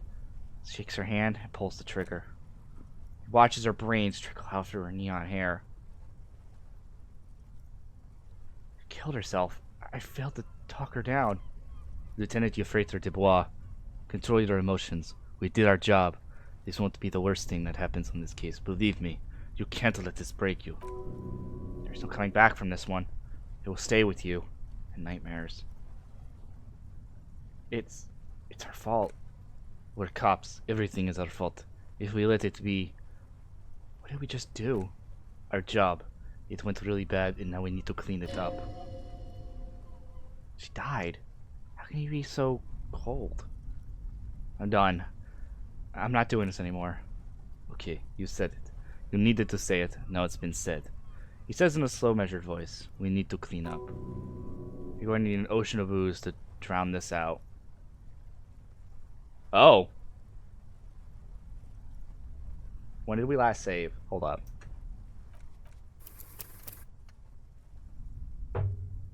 Shit, I didn't save before it. Fuck.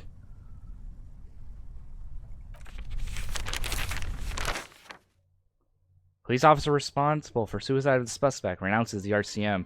Today, Officer Harry Dubois, formerly a lieutenant of the Citizens Militia of Revachol, gives a candid interview in which he renounces the militia, his years of service, much of which he doesn't remember, and his own actions on the force. I'm no longer a cop. I wish I never was. No one should be, says Dubois, who has fallen on hard times after resigning. Fuck the RCM. Fuck duty, he adds.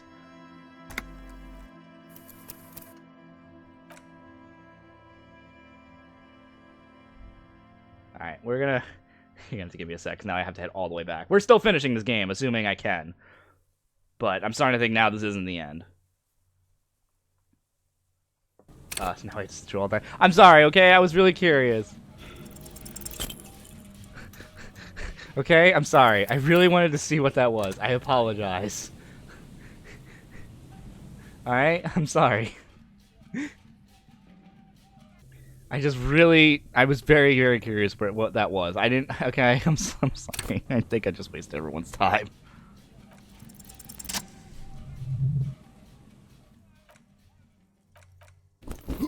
Apologies, I'm sorry.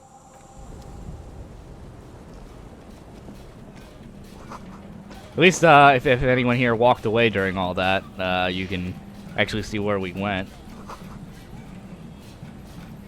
Come on, go down. This isn't that difficult, game.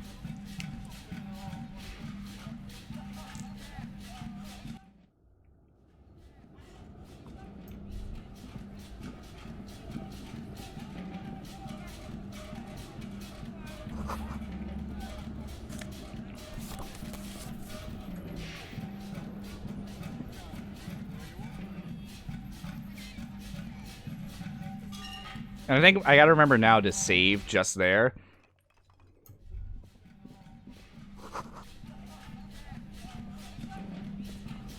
Because I want to try something. I want to try to see what happens with... Wow, I forgot we could have checked this out now. Wow, I blanked out the last 10 minutes. I can't wait to see what happens blind.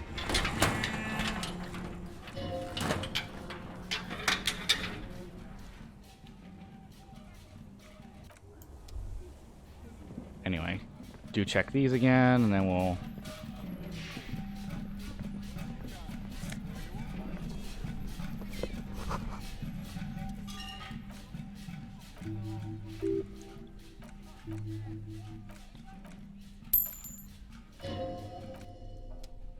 Alright, let's hurry up. Come on, move. Move, move, move, move, move, move.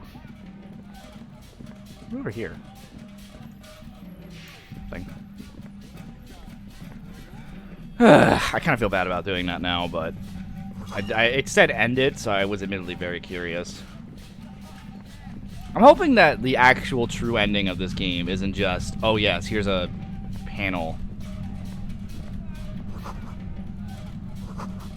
from on the newspaper, because that's kind of boring. I was kind of hoping that was just an alternate. Okay, save.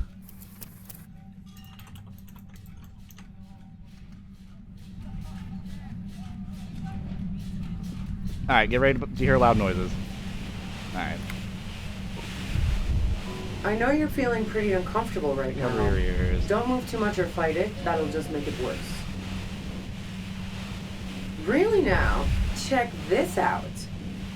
I'm using a pale latitude compressor. Yeah. You and your partner saw my equations? The pale latitude signals are so precise. At the upper limit is the large prime number generator stick. Pale are built at... That's illegal. Oh yeah. Wait, no. Once I shut down the compressor... Yeah, I stuck my head in there. Yeah, let's not talk about that shit. If you've got something real... Then... God damn it. Fine. If you really want to talk, I can dial it down. I've also got a gun, by the way.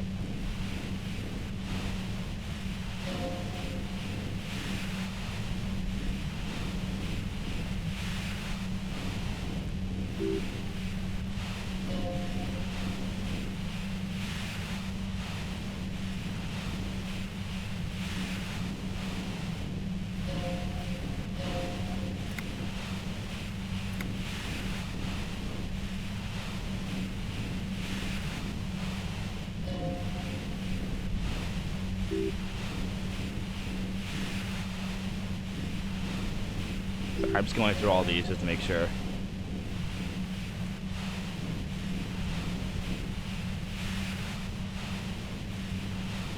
Look, fuck you, man. I'm gonna stop all stuff by the bar.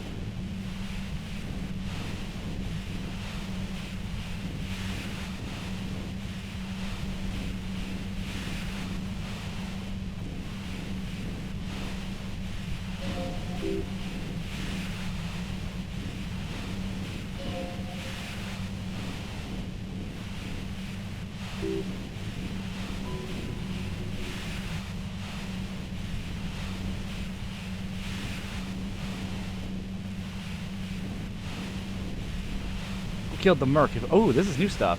Who killed the merc if it wasn't you? How should I know? As I keep saying, he already had a bullet in his head when I got to him. There's been any useful gossip over the radio. Please, radio, you've been following the case. Who hasn't?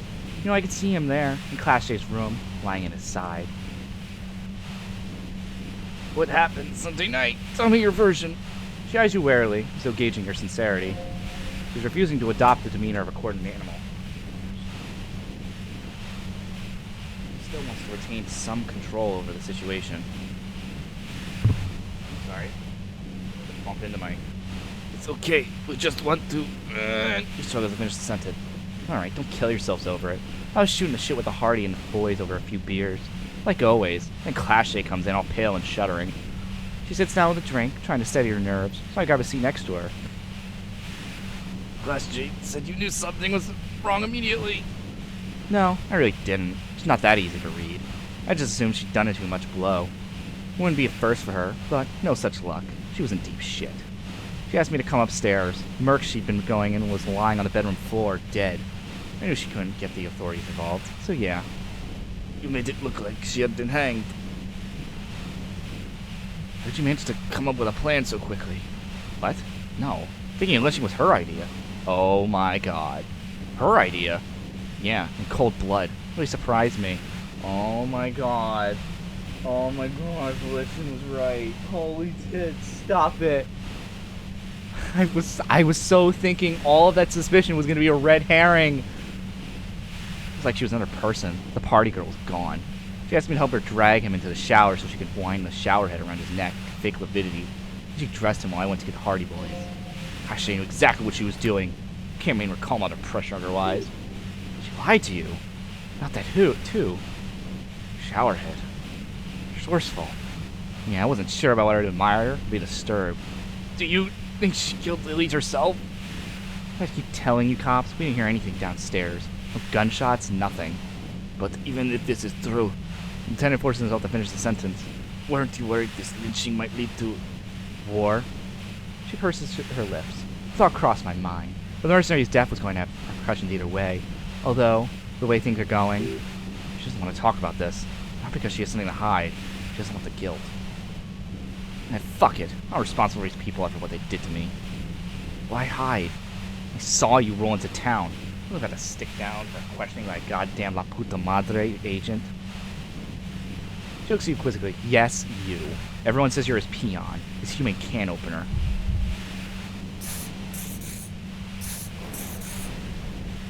With a sudden sharp pain in your head, you hear the lieutenant mumble something to himself. It's especially bad suddenly. Felt like a vein exploded. To everyone, how did you know this? Everyone in Jamrock, the cops, the criminals. Why do you think I'm holed up in here with a goddamn death ray waiting for you? If she knows that about you, she must know your real name too. Tell me, what's my name? If you know that about me, you must know my name. Harry Dubois, one corrupt motherfucker with a disco pants and a funny tie. Agent to La Puta Madre. She knows your name. That doesn't mean you're on the take. Criminals make up boogeyman stories about cops all the time. All this means you're effective. Criminals know you and are scared of you. No one's agent. I don't even know who La Puta Madre is. Right, sure. You don't know. I'm sure I'm supposed to know, but I lost my memory recently. Yeah, sure. She doesn't believe you. I'm sure La Puta Madre himself will explain it to you all soon enough. You do this, Madre, anyway. You've been to my lorry. You think the biggest player in Jamrock appreciates competition? And now I have Henry Cannon over on my lair? Fucking Titus. Thought we had an agreement, she thinks. This was not supposed to happen. When I came into town, was there anyone with me? Yeah, you had your death squad with you. What happened to them anyway? Who was in this squad? Well, it wasn't a scrawny dude. You had 2 guys and a lady. The guys looked pretty buff. The lady wasn't bad either. What else can you tell me? One of the guys seemed chipper, a blonde. The other, on the other, had a brooding something or other about him. The woman? The woman was the only one in uniform. All were carrying. That sound about right? No idea who these people are. Literally. No, that doesn't ring any bells. Well, this has been a great talk, really, but I think I'm going to hit the road now. Alright, now let's get this done. Oh, I wish I'd skip this. Whew, come on now, come on. Let's hopefully pass this next one.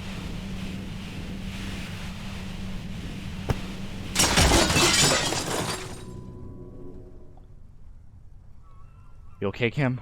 Yep.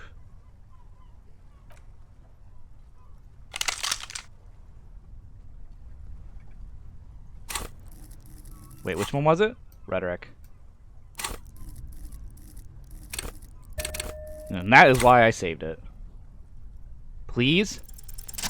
Thank you. She's truly desperate. She thinks she has no other options. You need to give her options. What options? You know.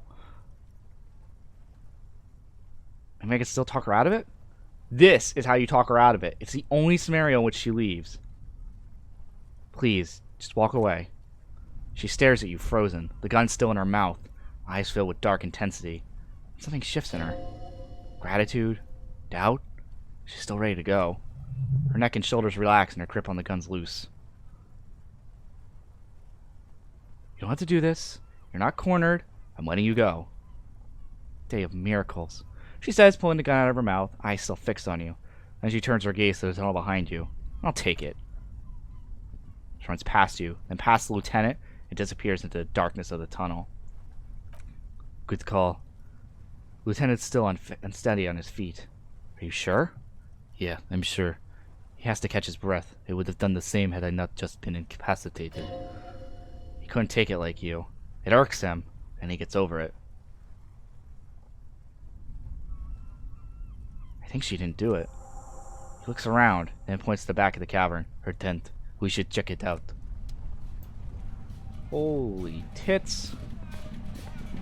Oh yeah, no, we're just back to the music.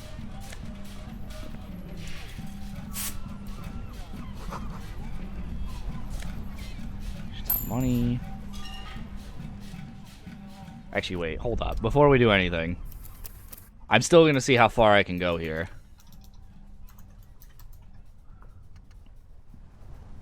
So bear with me as I continue playing. Look inside. The tent looks old but well maintained. In the darkness of the tent, a rolled up sleeping bag, cooking utensils, some big kerosene, some books, and a kerosene lamp. Shining a flashlight on the books. Sorted soft covers, mostly pulp horror. A motor carriage lies buried in the snow on one cover. Another, a ghost airship. You also see collections of radio enthusiast magazines. Lieutenant peeks in over your shoulder. See anything? Except there's magazines. Riga Monthly, Journal of Material Science, More Technological Digest. One of the magazines doesn't have an image on the cover. It's not a magazine. It's a leather notebook. You pocket the worn browser leather notebook. A trusted friend left behind. We should read this immediately, like right now. Wait, what do I have? Oh, right. A thick journal. The cover is worn, like someone used to carry it around in their back pocket. Examine the cover. It's made of full-grain leather. The lower left corner on the back cover sports an embossed brand name, Schneller. Schneller is a stationary brand name from Gottwald, beloved among architects and engineers. She's got good taste and must have taken whatever she recorded here very seriously. The journal falls open. About 2/3 of his ruled page have been filled. Study the handwriting. Large cursive of someone who writes quickly and confidently. Perhaps too confidently. Many phrases and paragraphs have been crossed out, with tiny corrections scrawled above and in the margins. It's a mix of logistical notes, diagrams, and personal reflections, all dated. It's good she left in a hurry. We could have learned a lot from this. What kind of logistics? Hard to tell exactly. Mostly noted down in code. Looks like contact information, quantities, direction. There could be useful information about local operations in these notes. We have a junior sergeant at my station who's good with codes. I can give this to her after we finish this. What are the diagrams of? Esoteric radio technology. Most recent ones probably pertain to the latitude compressor. Sketches, calculations of distance and density, making a familiar spiral shape. Anything personal. Short, wry observations of peaceful places. Probably a way to pass the time on the road. Also, what appears to be an attempt to sort through some difficult decisions. There are a few passages with many questions in them. Staff issues, almost always tough on leadership. Small traces of betrayal. How far back does it go? First entry is from August 2nd of last year. Read simply, I know my position is precarious. All I can do is make myself as useful as I can while looking for a way out. Remember, no one is indispensable. Nothing on March 4th. March 5th, though. Well, that's bound to come back and bite me in the ass. I'm bad at this. Little to fault. Except, that's another matter entirely. She's referring to portraying her previous employer. Does this suggest she did it in self-defense? Anything about La Puta Madre? The name isn't mentioned as far as you can tell. Small wonder. Would you talk about La Puta Madre in your journal? You do see an M, though. Puta Madre? M is mentioned in March 9th and March 15th. Great. M's peon is coming to town. I'm not allowed to investigate a lynching, but also, I feel a gut in my gut. I finally put a bullet in my head. While I'm napping in my lorry on a smoke break. Well, I won't stick around just to twist my own neck by constantly looking over my shoulder. Then again, isn't that what I've been doing ever since I got the call? Were you supposed to find her? Even aware, apart from the investigation, then? On M's request? No. You wouldn't do something like this. This must be a mistake. This is a coincidence. Am I sure this is a mistake? Look at me. Whatever you may look like, you don't feel like a hired assassin. Being holed up here for 3 days now. I'm used to being alone and all, but I don't know when I'll ever be able to leave. If I'll ever be ratted out, they will rat me out, of course. I've made it to a point to believe in the Pearson people, the boys, for example, but experience tells me... Did Em feel truly betrayed by me? I was feeling threatened. You'd have to know if he threatened other people. They take measure to protect themselves. Even I know that. Economic measures, first of all. Gotta make a living, right? I can still hear his voice in the receiver. Taste of plastic. Entry ends abruptly. The call was a courtesy. He must have held her in high regard. Personally tell her he knew about her plan to run drugs for the competition. Recent entry. Most recent entry is for today. It reads, you know, when I leave here, if I leave here alive, what's my next move? Staging a lynxing is a crime. Even I'm not accused of murder on top of that. Forever on the run. Not really my idea of the open world. Of the open road. Man, I was really looking forward to winning. Lieutenant taps on the page. It looks like she might have been framed. If she didn't do it, maybe it's good that we didn't catch her? I wouldn't go so far to say that. We had other reasons to arrest her. He frowns. Besides, I'm not sure her life as a fugitive is going to be much better than us. Especially if she has problems with the Madre. Kim, am I really a La Puta Madre agent? He looks at you straight in the eye for a moment, then sighs.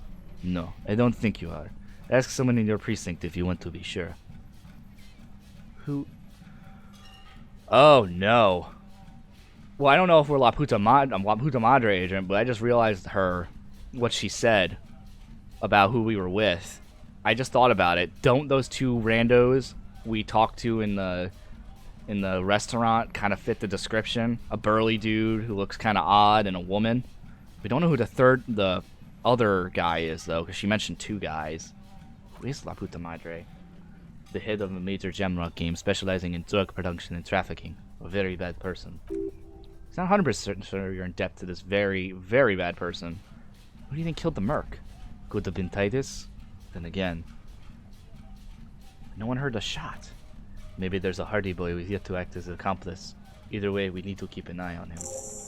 One thing is for certain, we have business back in the Whirling in Rags. Questions to ask.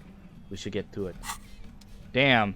I'm actually still, like, I'm near endgame, but I'm starting to think I'm not there yet.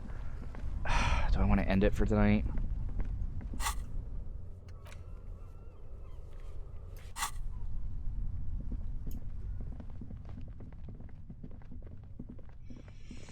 How's everyone feeling? Do we want to finish this up next week, or do we want to see how far we can go tonight? Worst case scenario, I'm willing to do like a whole, I'm willing to do another 2 hours at best, maybe 1. How's everyone feeling about it?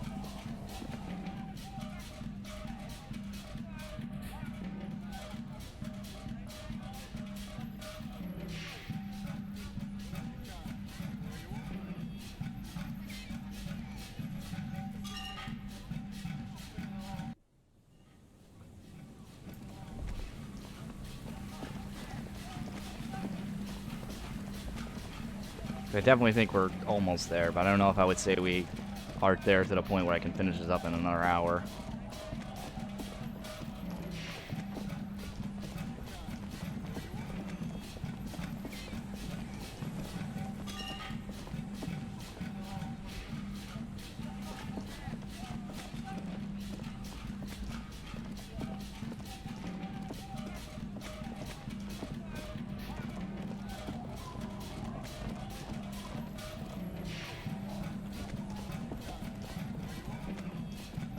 Ow. What's happening on my side?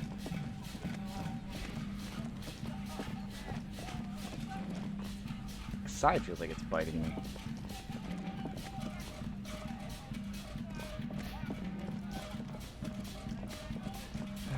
I'm trying to think if I want to continue, honestly.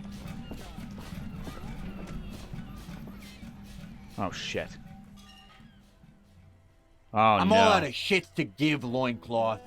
Welcome to the fucking reckoning. Put your goddamn gun down. People are gonna get hurt. We need to talk this through, all right? Oh, no. Shut up! You're not gonna talk yourself out of this, Loincloth shit fuck. Oh, so that's a powerful lisp you got on there. This is a misunderstanding. Nothing irreversible has happened yet. You can just return to your unit and forget all about this. The Crypt is merciful, willing to spare us if we just forget about our murdered and humiliated commander. I think we should just kill everyone, Corty. You all drunk. Come to your senses. You won't gun down 7 people in the middle of the street. This isn't a frontier town or a jungle outpost. Easy, Lizzie. Let me handle it. I know guys like this. I'm sure we can come to a peaceful agreement. Ain't that right, fella? Are you Titus? You sound drunk. He's facing overwhelmingly superior firepower, and he knows it. Peaceful? Wait, who? Wait, what? Where'd that come from? I see the 2 on the bottom right. Oh, I didn't even see them. They're on the right. They're on the left side. Fuck, there's the 3rd one. How did we miss something like this? Lieutenant points to the helmeted figure. Lieutenant is genuinely worried for his life. You should consult him before getting in there. Let's walk away for now. No, we have to step in. This is not going to end well if we don't. The big one is the mercenary at the gates, the scab leader. If this turns into a firefight, we should take him out first. Okay, I don't have my gun out though. Sound strategy. He's the leader. What do we do? My plan is not to get killed, but we have to intervene. Doesn't want to, but he must. Fuck, I wish I saved. By the time, this is... The Mercenary Tribunal. Stop, this is the police! Oh my god, I think I don't have a choice. I think I might have to... Get lost, comedian. You cops had your chance. Now it's fucking time for some justice. He licks his lips, waving his gun at the crowd. Losing his balance for a moment, he staggers backwards. Hey, calm down a bit. Do I have an experience point? I do. Okay, good. So worst case scenario, if I can put it into something. Big fuck! It's the only word you can make out. Doesn't sound cum. Easy now. No one needs to die here today. Oh, people are gonna die today. We're not leaving it like this. These tribals hung him up for everyone to see. No one is going to kill anyone. Let's just put the guns down and talk like civilized human beings. With a wordless gurgle, the killer loads his long rifle. Leader gives a small nut to the helmeted man. You feel your fists contract. You stand there between these men, all carrying real weapons. No, it's okay. Soften up and trust the others to attack if it comes to that. Make him talk. Present an argument. I'm barely keeping you together here. This is it. If you talk to him, he will rattle you, not the other way around.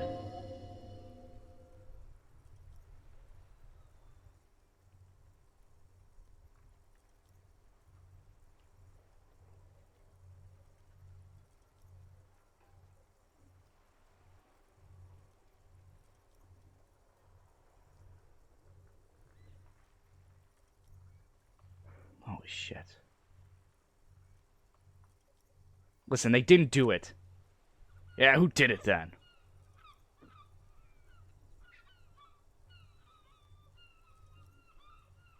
Oh, shit. I'm gonna be honest, I think it was Class J. But I don't... The bird? He puts his hand on the gun. You fucking told me our bird killed me, our colonel?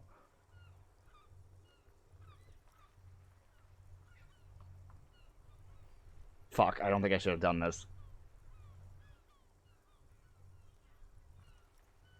Inadvertently. The shot was meant for her. She had a pass and I caught up with her. She used to lurk in industrial espionage and... Think I'm fucking stupid? What if I just shot one of your pals right here now, huh? How about the kip? Go ahead. Say it inadvertently one more time. Listen, please! The cop and his drumhead court-martial won't decide who...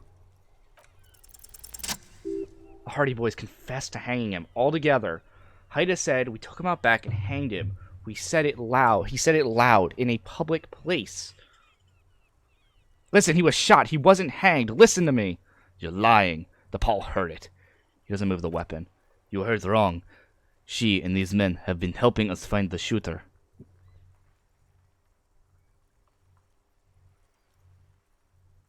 When they confessed, they were lying. Fucking liars! Pulls the trigger. I was about to say, who...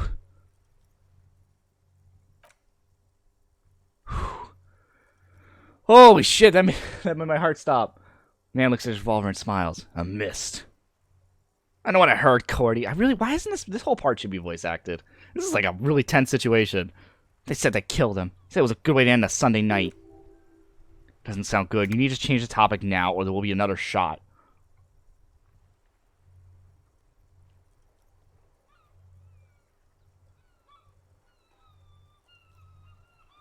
Who's that? I didn't know you had a third guy. Rude. Rude is the killer. Rude the killer on a Clowen. He doesn't talk much. Oh, you fucking inside out. What was that, Rude? Rip you open. Perhaps it's for the best. I'm not talking too much. The killer. The gunner. The raidist. Not the sort of woman. The killer. Points to the figure clad in the ceramic plate. What do you think he does? He kills? Smart loincloth. He stares at you with his watery eyes. He fucks natives up. Soldier the apocalypse style. Easy. Easy now.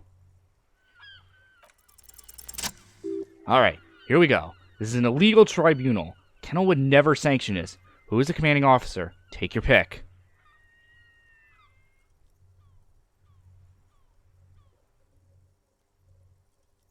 Just a question. Who's in charge of your unit after the death of your colonel? I am a colonel major with over 15 years of live combat experience. When my colonel gets hanged by clay monkeys, I lead the platoon on a retaliation strike. So you're the highest ranking of the three of you. Nah, I just have the biggest gun. Technically, the other man has the biggest gun, but we're beyond that now. Hold on. What's the highest ranking colonel? King Reaper. Says without irony. Players group, reconsider your actions. It does not have to end in bloodshed. You're right. But you see, I want it to end in bloodshed. Okay, it's not much. What are you thinking about something else? His hand is off the gun. This did something. Where's Clashe? She can explain this. Who the fuck is that? Clashe? Clashe, the woman upstairs. Where is she?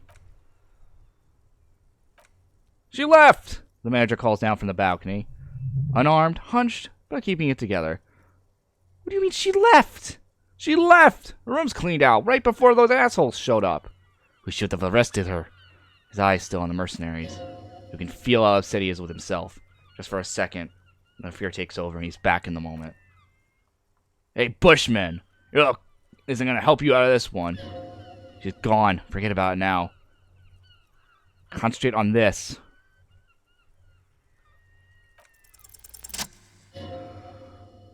Oh, dangerous. Ask him about him first. You don't want personal facts about his dead friend coming out of your mouth. He has to start it. Who are you? A major? Sergeant Major Raul Cornair, reporting in to burn this fucking mud hut to the ground.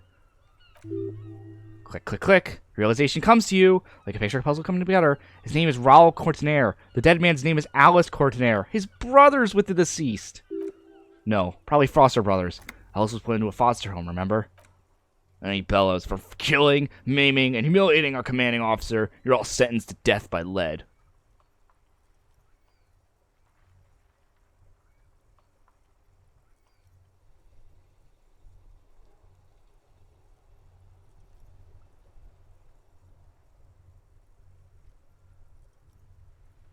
Cortinaire, I know that name. He sways from left to right, inspecting you.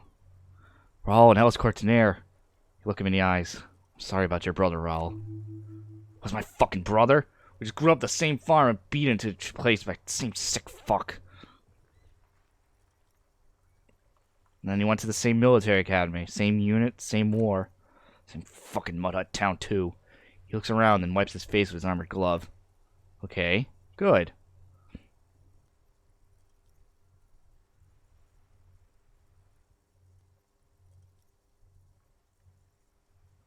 But now, 41, it really happened, didn't it? Our colonel did what he had to. Or hundreds of them. Rude here. And our shit pipes, right? Indecipherable mumbling. You know, because I fire mortars at random coordinates. Well, mud huts like that. When he gets bored. He really knows how to command. He was a good commander. I see you miss him. Oh yeah? He would have commanded this fuck hell way better than I did. But that didn't happen. Because Hasty Build in here. Twice to Titus and Eugene. Fucking murdered him. Had him stink the village up for 2 weeks after, and you fucks did nothing.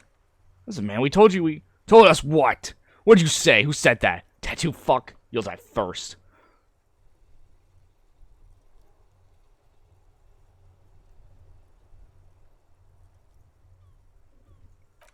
Fuck you mean talker? We heard testimony. People said he was charismatic. A nice guy to have around. Yeah, he liked to chat up the natives. Share leaflets, squeeze a bit of ass here and there. Great fucking idea it turned out to be. If he was here, it would spare a lot of you. Maybe shoot one for show, but me? I'm not a big fan of public affairs, Clay Monkey. I'll gun down every one of you for what you did. Ready to open fire, Major. Your command.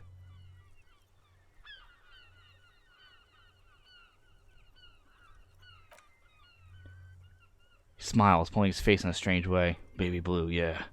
Like someone fucked up and put baby eyes on a grown man. It was creepy. But bitches like that shit, I guess. Or, I don't know what bitches like. I just know how to mow down cloths. But I do not deserve to go out like that, I promise. I will find his... Ah, fuck it. Who, Lily? Yeah, when he was small, just an infant. We researched him. We contacted the ICP and looked at birth records. That was there and other things. Fucking put Lily in a compactor and he's... Ugh! Shit, I shouldn't have said that. There's real anguish in his voice. Drunken sadness suddenly engulfs him. Memories. Mindfuck Cordy. I'm gonna put in a leaf compactor. Making him about to fuck with us. Major, permission to... Open fire? We can't have that. Interfere now! Find his killer? Cop, his killer stands right there. He waves in his men behind you, shitting his pants, and you're standing in the way protecting them. I know what his tactics is, Silas Sam. You're gonna die for them, right here, today. Big talk. That leaf compactor won't leave his mind anytime soon. It's a small thing, But I got him off center.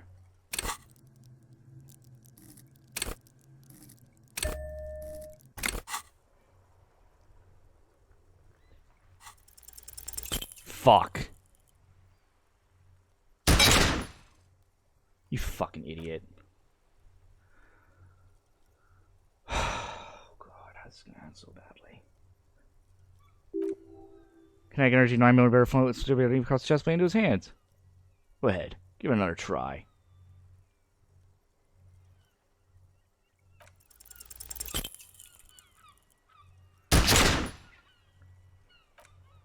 They teach you to shoot the chest, Copland. Stupid fuck. Kill him. Oh, lovely. Lovely. Lovely. I did so well on all those checks, and now this happens. I should have just said nothing.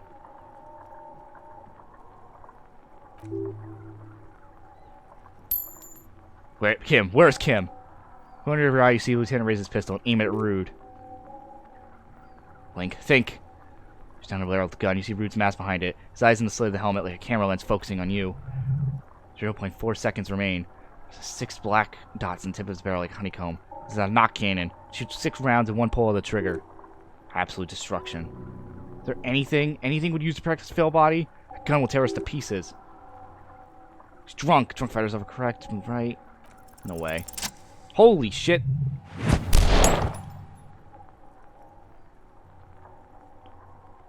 You leap left. A swarm of angry lead passes mere millimeters from your side.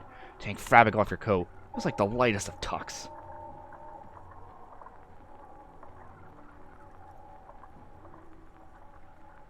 Joy, I'm alive.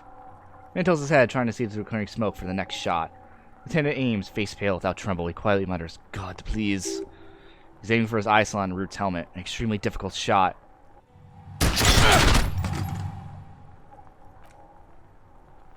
Then, 2 shots ring at once. What is this?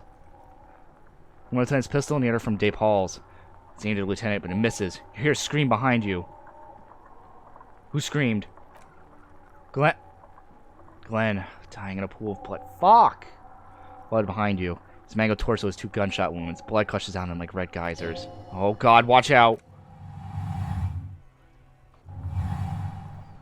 Oh, I just could have been so peaceful. Pistol raised, aiming at your chest, point blank, then a man squeezes the trigger.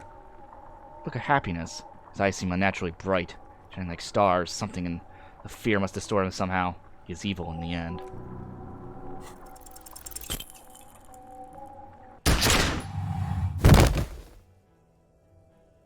God damn it. I should have just accepted. I should have just tried to see what would happen. What is this? Why is this not going away? You can't. There's no time. Something inside your pelvis explodes. Your entire lower body is on fire and your legs can't support you. You fall down like a lag ball. Touch your lower body. Warm blood pools underneath you. It's sticky. There's so much of it. Don't go into shock. Hold on. Listen through the parts of darkness and pain. Hardy boys are yelling. Someone is running, jumping over you. Back when you hear gunfire shatters glass, and a man in pain. Familiar sound. It's Titus. With spat like meat, you hear bullets rip into him. Okay, well, bare minimum, we're playing this next week because I'm repeating this. That I jumped into that without even realizing it. Still giving orders. Chris Fainer, gurgle. He's not gonna make it. Parts are missing. Most of what's down there.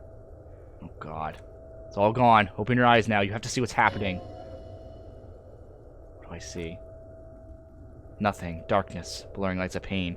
Out of it, a silhouette emerges, crouching over you. A familiar voice filled with urgency and fear. You're bleeding out.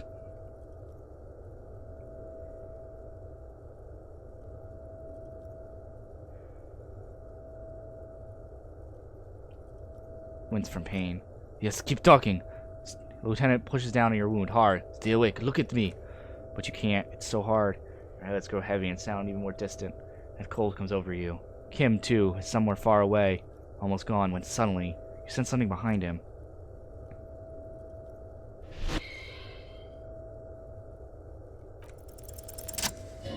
No, you scream. Behind you! From your bloody lips, your eyes are full of fear. There's no room for hesitation. The lieutenant turns around and fires, his body falling on yours in the course of the motion. You hear a roar of pain, a death scream. It sounds. What is this? Why is this not going away? There's death. One more. This is death. One more door, baby. One more door. No, let me back into the fight. The fight? There is no fight. The fight is over. It was lost 1,000 years ago. You have laid here forever. Keep falling deeper. I'm so mad about that. Take the door. I should have just. He's not taking it. His body is not taking it. Oh God, no. He's not disintegrating. He's swelling up instead. Over the hours, hurting, moaning in his sleep, and rotting, and being disinfected, and smelling of drugs, and feeling saliva in his mouth, drifting in painkillers, thrashing in his womb sleep. Can't go. Not before the case is solved. Hours turn to days. Soon we will get up again and go through it again. Finally, we know what the infernal engine was outside. The clarion call. The engine of a Cooper's Kinema. No, it was him. He is the infernal engine. Can't you see? He never stops. He only gets worse. Life gets hard, but we go on. And dead. Gosh darn it. No?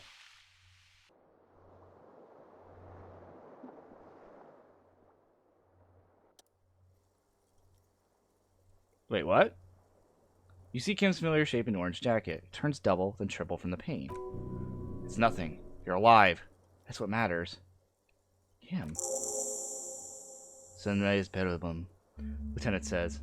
He's in the middle of a freshly cleaned room with the fan above his head like a halo. His face is covered in bruises. What happened? What happened? You shot the Major. Unsuccessfully. A firefight ensued. What happened then? As retaliation, the rifleman tried shooting you. He missed, or you dodged. I dodged? Then I shot and wounded him while Glenn took a bullet in the spine. That was meant for me. Glenn did not survive. It's not the first person to die in his place, he goes on. Titus, Fat Angus, and Theo charged. Angus and Dio died before they made it to intensive care. Titus died in the hospital. Yesterday, Elaine and the young musician, they're all, I forget his name. They're all that's left. Titus is dead? You were bleeding out by then. You warned me. I was able to disarm Cortanera before he got the jump on me. I was not able to kill him, as I should have. Crenell took him. The lieutenant takes a cigarette from his coat and pocket and lights it. A bitter smell fills the room. A stray bullet killed DePaul, though. And that's what happened. Titus is dead? Yes. And the Major? He's in a private hospital across the river. Grinnell claimed him from the local butcher shop where Titus died. Turns out he's insured. We won't get to him anymore. The good news is he's not coming here. I did some damage. How many casualties? 5. Glenn, Theo, Shanky, Angus. The fat one, he took a lot of bullets. And Titus. And that's all. Absolute disaster. Yes, officer. 6 people are dead. It's not a success. But what's done is done. The violence is cordoned off. It rubs the horns off. The worst scenario has not yet materialized. And we are still alive. Both of us. He did not expect both of you to survive once you stepped between those two armies. He's smoking. He's hunched back. You have it worse. But he took a real beating. That cigarette has medicinal purposes. The room. It's cleaned. Mr. Gart cleaned it. It took him an entire day. How long have I been out? 2 days in and out. You've been up enough to drink Dramamine and curse, and drink water. How bad am I hurt? Reasonably bad. You were shot in the left quadriceps. That's your thigh.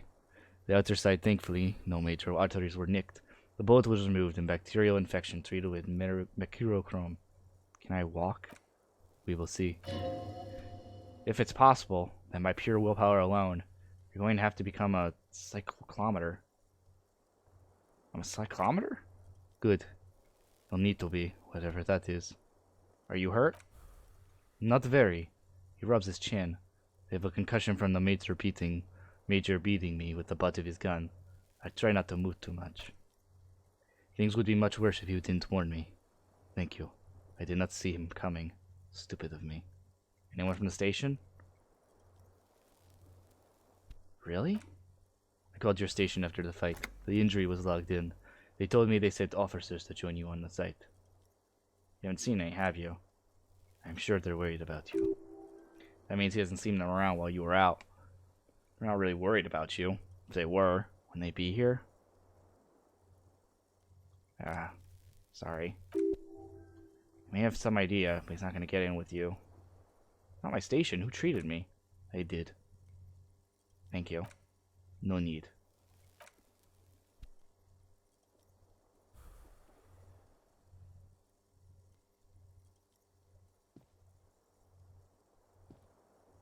Easy now. Lieutenant turns double again. Before your eyes, an orange hue of pain. You can take it. Just don't lean on that leg of yours too heavily. How are you? Who cares? Who cares about me? It doesn't matter. Lieutenant doesn't reply. Just looking at you teetering on your feet. What did you say? Sunrise? Sunrise parabellum. Sunrise prepare for war. It's an old revolutionary saying. My gun. It's engraved on it. Cops like it. Is it war today? He looks out the window. The gates of the harbor are boarded up. The streets are a little more empty. Apocalyptic violence is yet to erupt, I am relieved to say.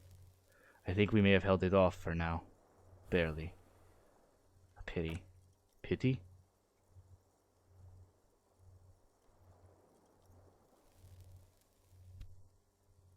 This is the end, and I'm its trumpeter, Kim. The quicker we get it done, the better. Uh-huh. I see the Dramamine is working.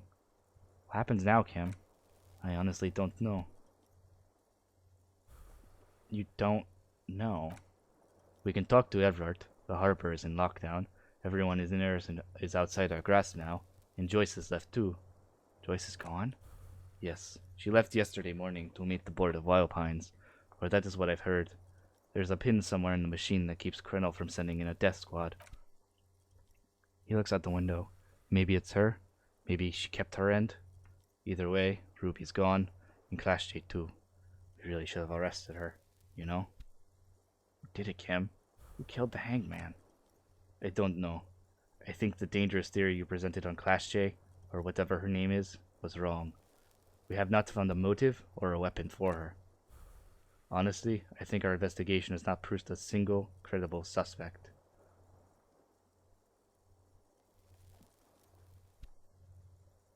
Speak of him a la puta madre peon, isn't it? Don't be narcissistic. Half the cops in Revachol are his peons.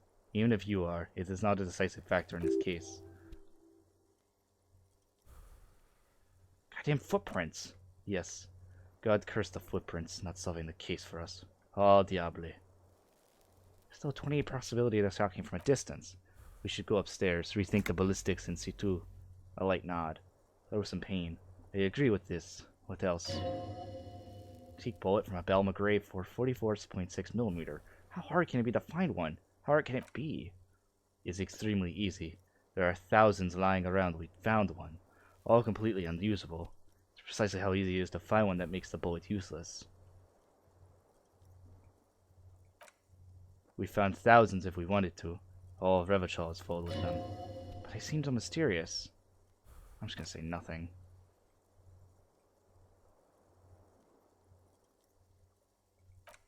What is something?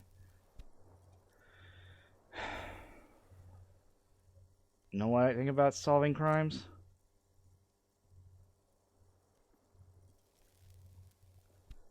Hard.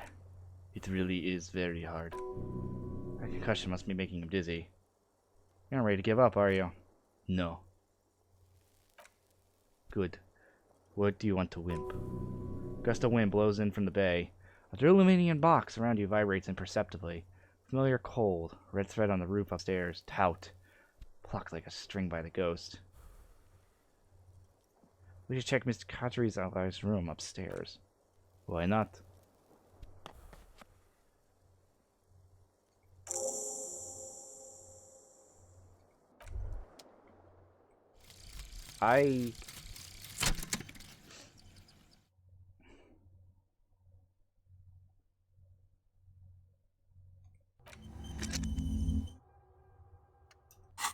And this won't go away now. Lovely. Gotta love how now this isn't going away. Wow. That is a lot to unload, and I really feel like we're at endgame, but we're not at the very end. I'm gonna save here. We're definitely gonna go back to this, just in case. But I think I'm actually gonna call it here. We'll probably have to finish this up next week. I thought that was gonna be the end right there, but I'm starting to wonder if we're not gonna get the best ending. We're definitely not getting the best ending.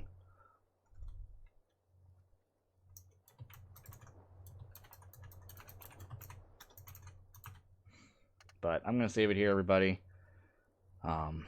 Next week, we'll continue this off on this ending. And I do want to eventually go back and try to see what I can do about about actually succeeding in those paths. But yeah, till then, see you next time.